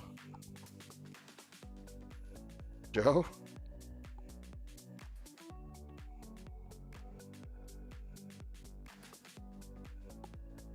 Chris Loaded Smoke. Limdul's Vault. All right, Limdul. Limdul's Vault here is a 2-mana instant. Look at the top 5 cards of your library. And as many times as you choose, you may pay a life to put those cards to the bottom, and then look at the next top 5 cards of your library. Shuffle your library, put the last cards you looked at this way on top in any order. So pretty much you get the perfect 5 cards here. Solar Smoke just going through it one at a time. Does matter at the moment because so there is a Tech 2 Limdul's Vault. If you have an odd or a non-divisible by 5 number of cards in your commander deck, right? As you're going through, you could see like sort of overlapping of a lot of those hands, right? Mm-hmm. So if it's like in this first 5, I see one combo piece. I see like, for example, the classic Thoracle and whatnot, right? Mm-hmm. And you're like, okay, there's like a little bit more. I'm gonna actually put this at the end, right, and put it on bottom. And then in the next 5, right, you see Demonic Consultation in there. You put that in front. Now both of them are next to each other. Mm-hmm. So when you next go through and you hit those cards again, you can actually reorder those cards to be the top 2 and then do a draw 2 spell. Get both of them immediately. What? There's a lot of cool things with Limdul's Vault, but most of the time it is just a 2-mana tutor that you pay X amount of life into to ensure you get your card. Judge Alexander, do you think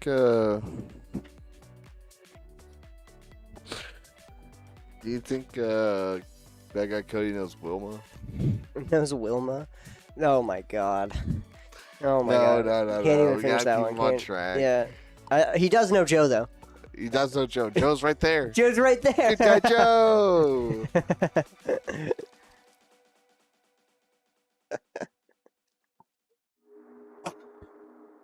Mishra's Factory. Troy draws 2 cards in hand. Back over to bad guy Cody. Oh my word. Chris is going to win next turn. Chris is guaranteed to win next turn as he is essentially tutored for best cards.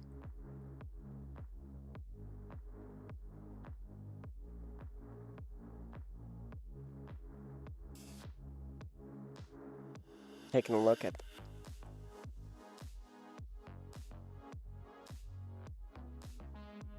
try to play here. Dargo Jessica here.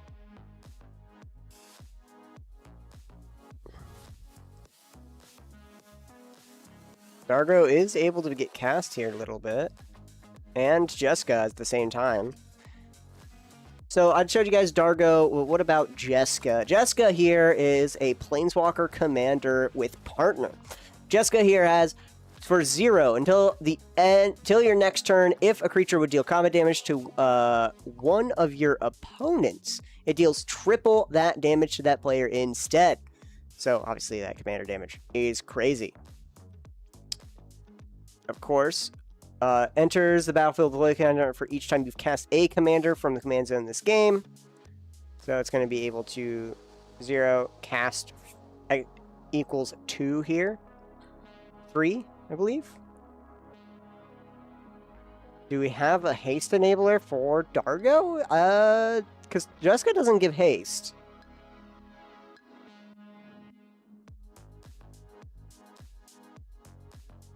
Counting up all of his mana right now.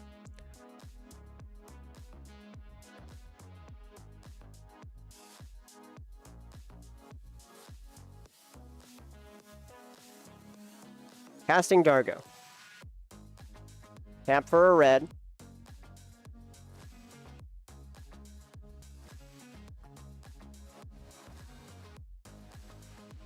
We're casting Jessica here. Stacking all of our mana here.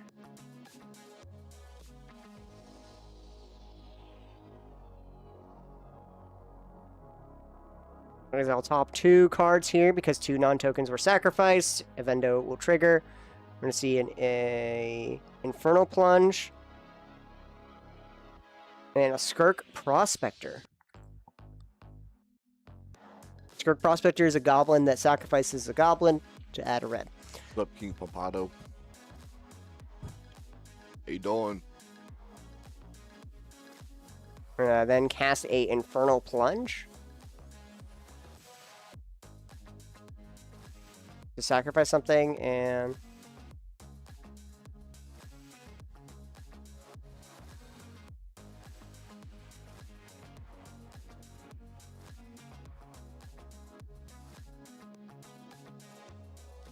Infernal Plunge sacrifices the Skirk Prospector here.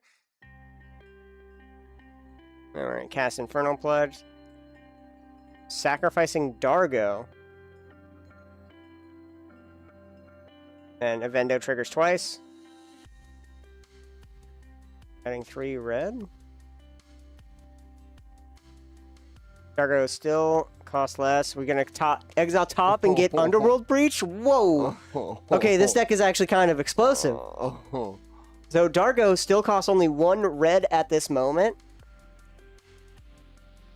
So we can still kind of cast a whole bunch of stuff here. We still have Evendo's ability to tap and sacrifice a land for 2 red mana. Underworld Breach is exiled from the top. We can cast it this turn, so we could see a whole bunch of more value here.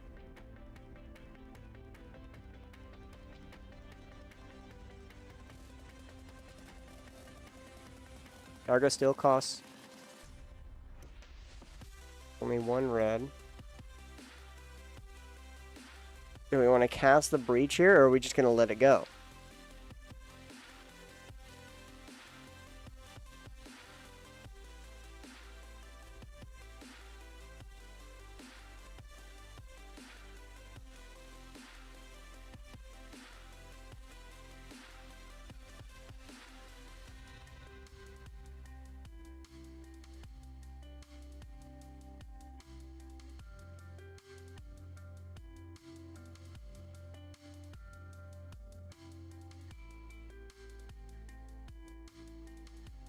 We play Breach and Dargo and not be able to have any mana left. Do we want to maybe try to Breach and then Evendo here to get a whole bunch of value from our graveyard? We have Soul Ring, Infernal Plunge, Skirk Prospector we can cast with Evendo's tap and sacrifice ability, filling up the yard and getting some value at least. Could try to see that.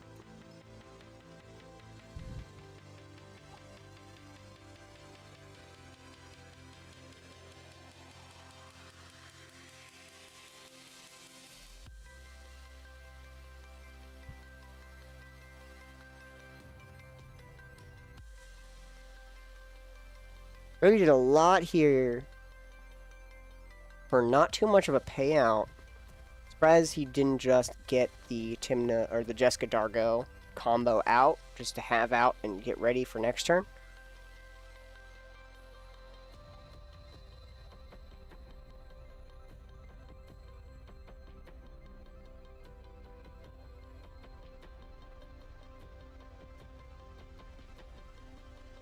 And Cody did not remember he played a Vendo last turn. He is now able to activate the land at 2 red. He goes to 5.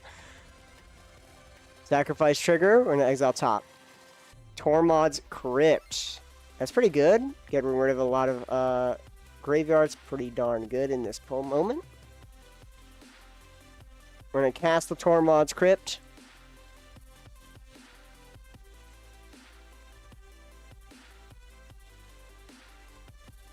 Tormod's Crypt here. Tap it, sacrifice the exile target player's graveyard.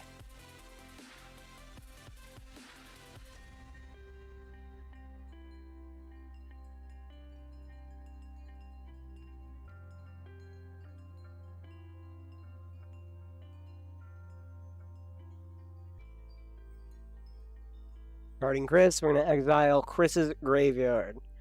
Then exile top card again. Jessica's Will. Oh my god. Oh my word. It continues. Jessica's Will, we can actually pay for Dargo here and get both modes. So make a whole bunch of mana and exile top 3 cards. Using a mana, we're going to cast out Dargo. It's in the middle of the line here. Jeez. My word, Cody. Playing on Joe's mat. Counting, Troy has 3, Chris has 5, Joe has 6 cards in hands. Let's go down to 1. Jessica's Will targeting Joe.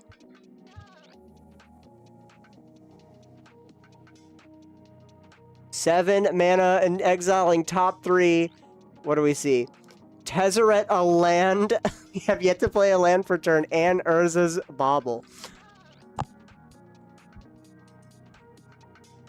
He's at 7 red right now. Absolutely disgusting pulls here, especially with Tezzeret.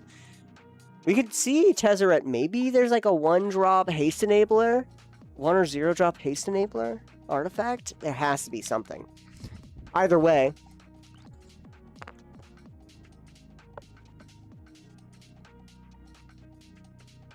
Us, Underworld Breach and Jessica's Will here can win the game. We're going to play a Bauble first.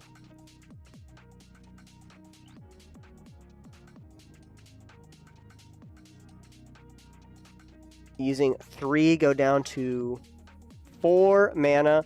We're going to cast Tezzeret, Cruel Captain. Saw that cast last game. Now we're here.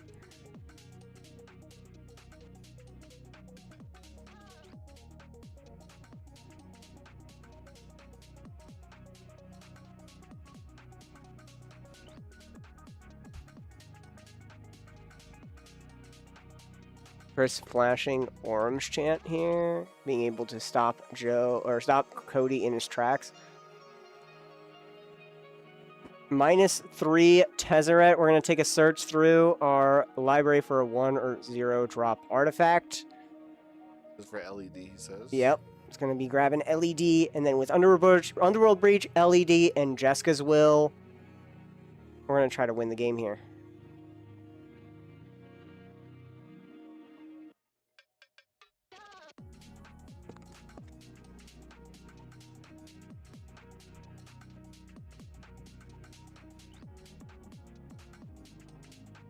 Casting in the LED.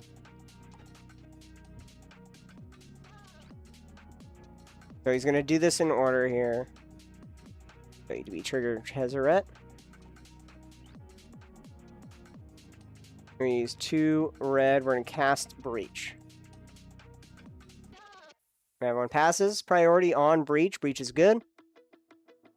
Activate LED, sacrificing it and discarding our hand, adding more red. And now we exile top card because LED or Vendo trigger. There's no way Cody's out the win right now. There's no freaking way. Everyone is like, show me the win. All right. Going to Jessica's Will for 3 red, I would assume.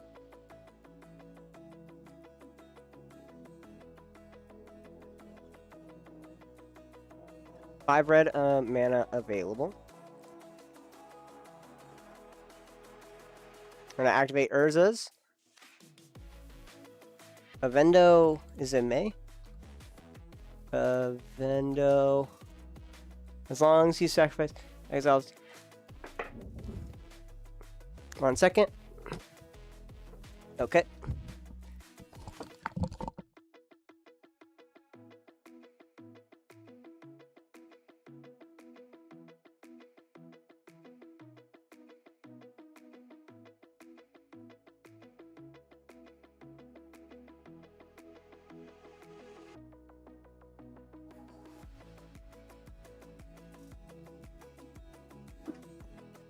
How much room to work with here, brother? Sorry.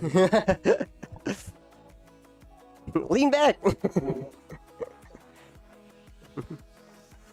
All right. So Vendo triggers. We got Trees and Stoker. And then also Amber. Urza's Bauble trigger. We're gonna get Mox Amber from the Vendo trigger.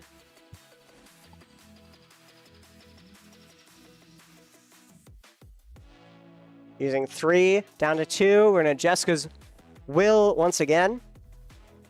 Exiling 3 lands.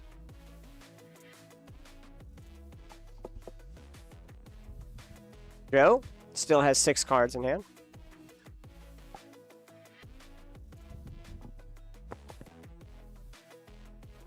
We're gonna get a lot of value from this Jessica's Will and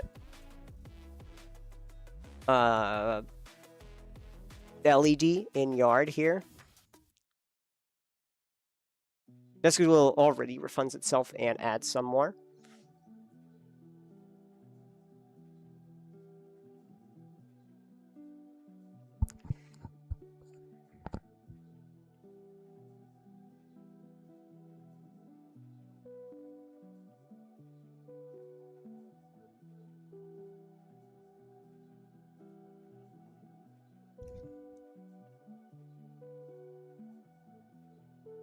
Joe has a response.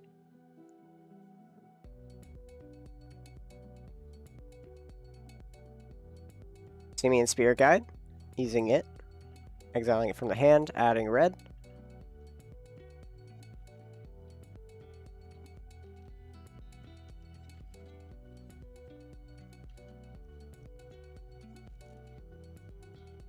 Joe's trying to get a little less cards in hand. That way Cody does not get as much mana.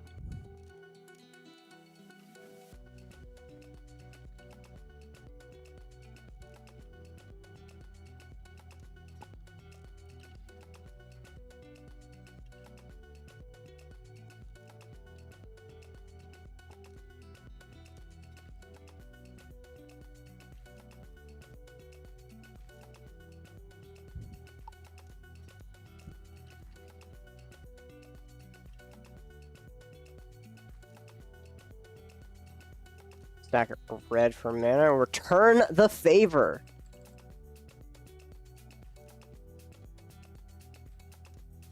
Return the Favor is a 2 mana spree. Copy target instant sorcery spell, activated ability, or triggered ability. You may choose new targets from the copy, and then another mana to change the target spell or ability with a single target. So you can change the target and copying it. Copy it. Is Joe's target is going to copy Troy. So now the copy is on the stack on top of Jessica's Will. Resolve. We're going to exile top 3. Going to add 5 mana. Oh, he targets Chris. Adding 5 mana. Exile the top 3. Where we get Joe. Twin shot sniper, land, and a land. Very unfortunate. Twin Shot would rather be in the hand here, but he did make 5 mana.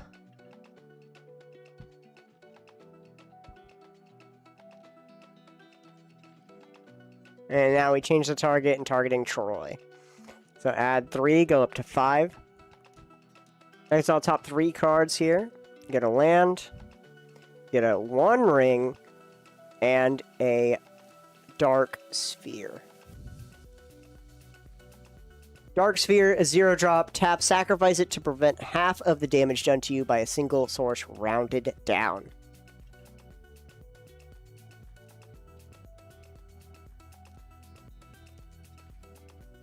Casting out a Dark Sphere here. The zombie is now going to deal half damage. Draw a card. Exile top card from the sack here. Get a Roger. We're going to play a Roger. We just play Roger raw. Oh my gosh.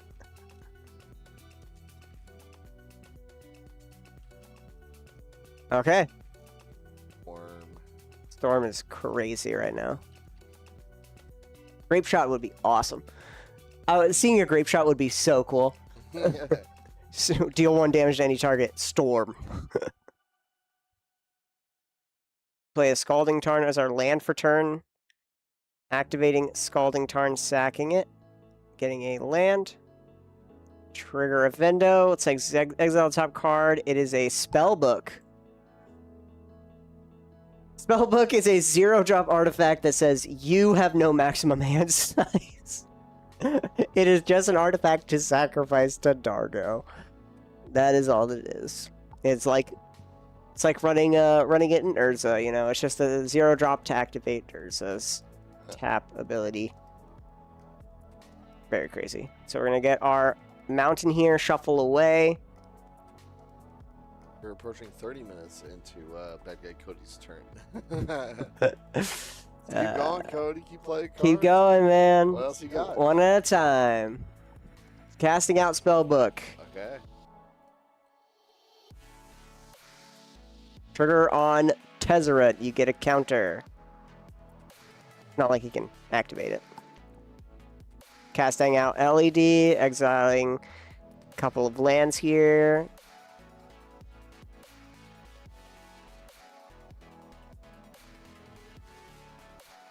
EDB trigger actually to 6.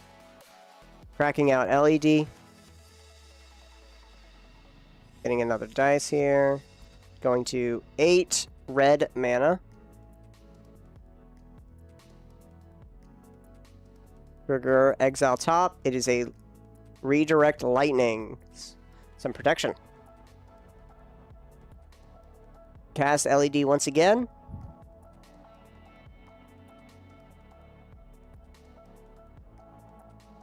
Exiling 3 cards again here. Going up to 7.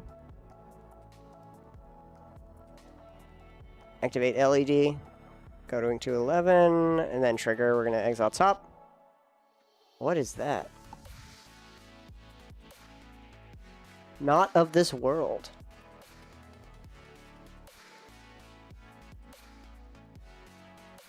Not of this world is a 7-drop counter target spell or ability that targets a permanent you control.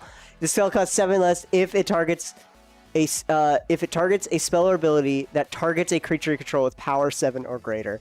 It's a way of free counter magic against trying to kill Dargo. Nice. Nice. Jessica's Will. Once again here. Exiling 3 cards.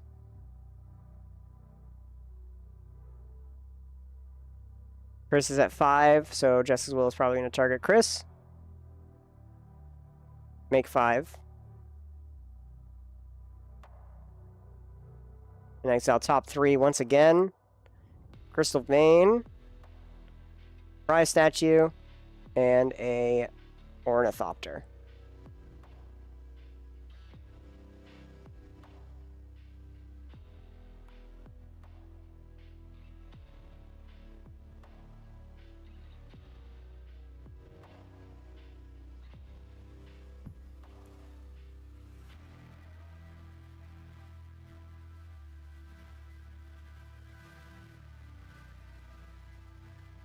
For as long as you have sacrificed a permanent, you may play those cards. So Avendo has all of the stuff in his exile that he can still cast.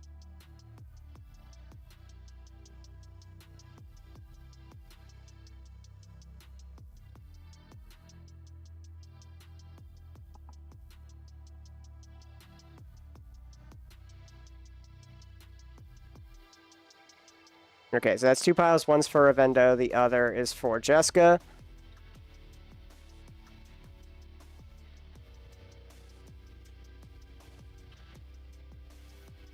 He still has a Pyroblast and a Bolt Bend. So he still has a Pyroblast and Bolt Bend in exile he can still use.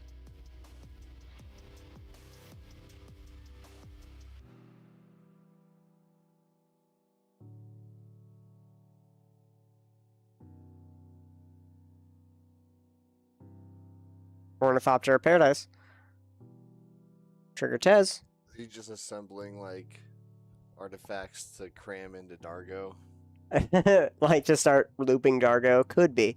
He's like setting him off to the side with Dargo. I think he's just putting up a pile on his right side. I don't think he knows what he's doing. I think he's just like, I'm going to cast this. I'm going to get value. I'm going to do this. I'm going to get value.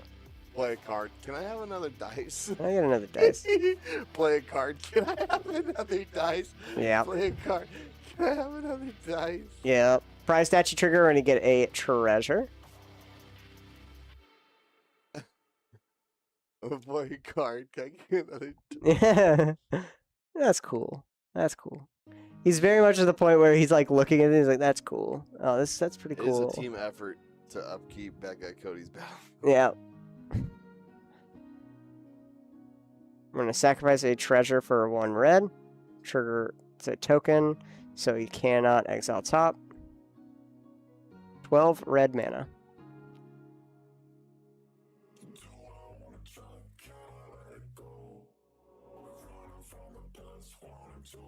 Need a sacrifice outlet for Dargo here in order to exile everything from our deck to be able to play it and get a win here. You need a way of just like cycling Dargo.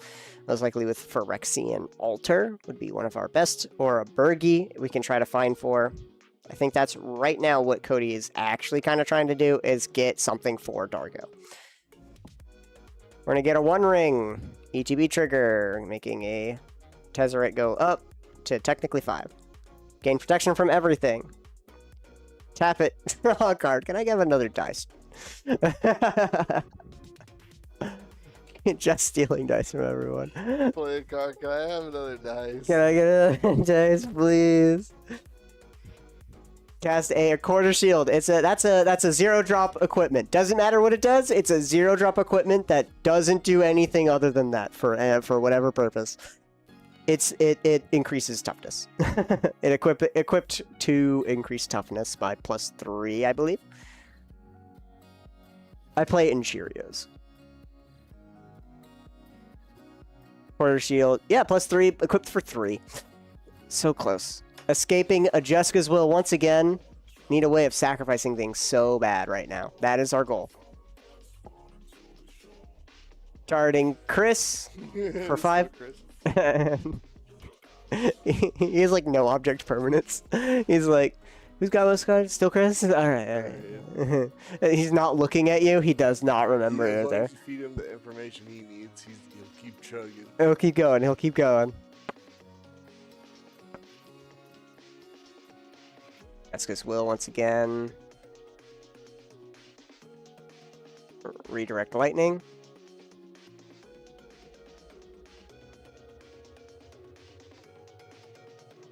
Redirect Lightning, targeting Jessica's Will here. Are you deflecting swatting?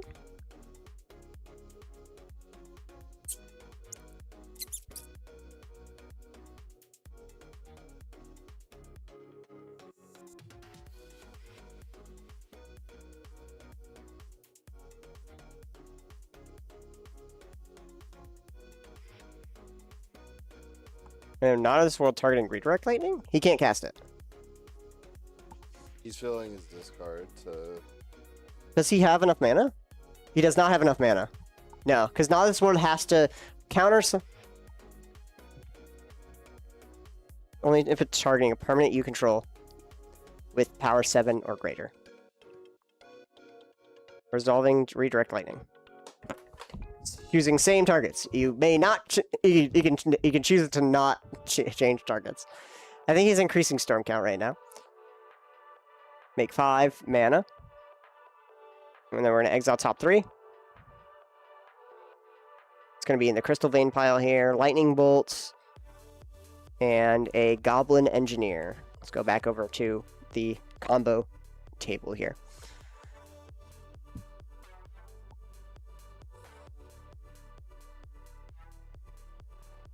Do we have Galvanic Relay? Is that what we play? Using 2 red, casting a Goblin Engineer. I'm gonna search for a artifact and entomb it.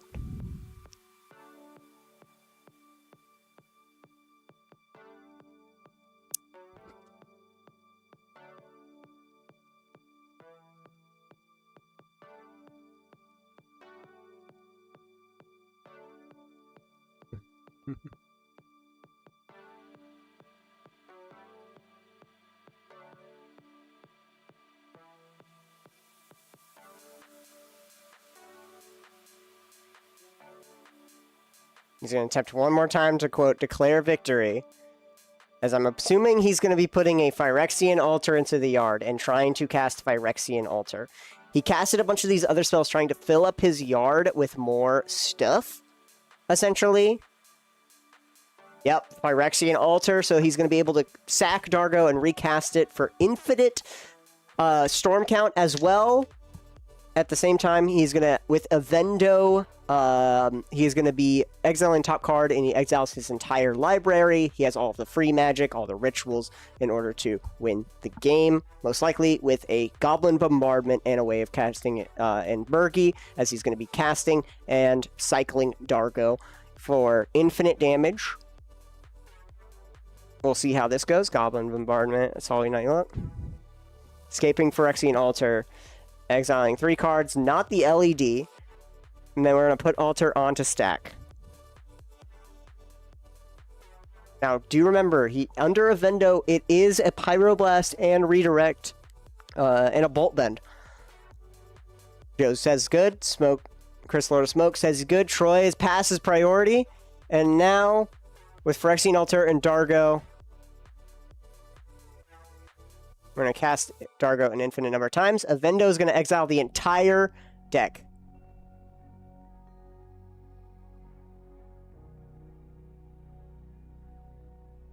And cast Dargo. Avendo exiles the entire library here. As his exiled pile to Endo. Entire deck. He can cast now his entire deck. He has 5, his Altar, 5 mana available.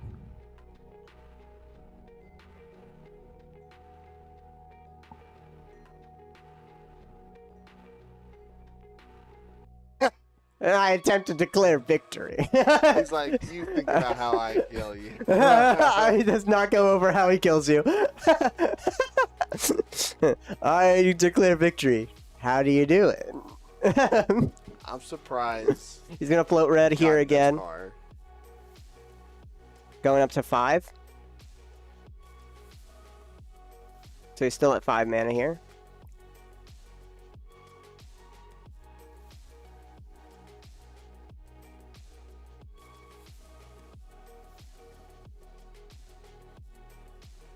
There's the graveyard here.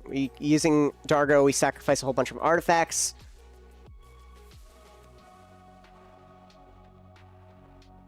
Should be a 5 and a treasure here.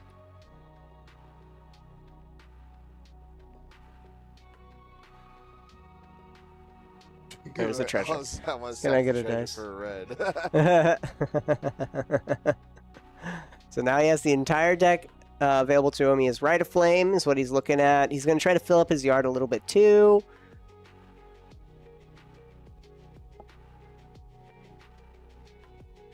We're going to use 2 red, go down to 3, cast Goblin Bombardment. Yep, there's the Goblin Bombardment. Everyone, A goblin. He just needs Bergie. nuke He is just, being dropped. yeah, he just needs Bergie. Bad guy Cody, find the Bergie. Find Bergie. Find Bergie.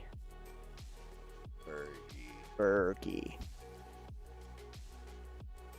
Bergie. He doesn't even need a Vendo anymore. He can sack a Vendo to make another red mana if he He wants. actually just needs to cast Jessica. Alex is saying. Bergie. What? Troy. He doesn't want to. Cody doesn't want to cast because it's not in English. He's actually just needs to cast. Oh yeah, true. Yeah, Jessica. Oh yeah, because you do. I forgot Jessica does that. Jessica's minus ability. You're right. Jessica's minus ability. Thrice Reborn. Minus X. Deal X damage to each up to 3 targets. Joe, Chris, and Troy. He is cast. So Jessica does 15,000 damage to everyone. Yeah, he could have just, with Phyrexian Altar, he does not know what Jessica does. Because Jessica wasn't in English. It's a Japanese Jessica. I can't believe. He didn't know it's minus I can't ability. believe some of the best players from our shop Joe has to point it out for him. just got beat by a guy who's absolutely wasted. Joe, good guy Joe is like, Playing you a win, mean you win. deck. I'm showing you how it is. You win. Oh my god. I can't believe I just watched, again, some of our shop's best players lose to a guy playing a drunk deck. He is while blasted. drunk. He is blasted. Good guy Chody wins finals in Thursday night CEDH. How did And he gets the we pot. get here? How He did we gets get the whole to this pot. moment? Thank you guys so much for joining us for Thursday night CEDH. I've been your humble commentator, Sean. With me, as always, I need to go have a beer myself after that. and this has been Natural 20 Games located off of East Sunset and Green Valley in wonderful Las Vegas, Nevada. Feel free to come on by if you guys are visiting for whatever reason. We have a bar, Natural 21 Game Lounge, a bunch of good drink, a bunch of good food, and a great atmosphere to play your games at. If you drink at our bar, you win. Epic games. Natural, This yeah, has you win been games if you proven. drink at our bar. Natural20gaming.com. Go to our website for all of your tabletop gaming needs. Thank you guys so much for joining us for tonight. We'll be back tomorrow with more Friday Night Pokemon, the mid-year celebration even. Mid-year celebration here. We have a lot of fun stuff, higher rewards, higher entry, and for all of our pre-sign-ups, you guys have a special gift waiting for you guys. And then on Saturday, we have our Pokemon Invitational. It's going to start at 11 a.m. So be here for some of the best Pokemon players in the Valley with chipped in prizes from a good amount of stores in the Valley here. So stay tuned and you'll see that on Saturday, August 1st.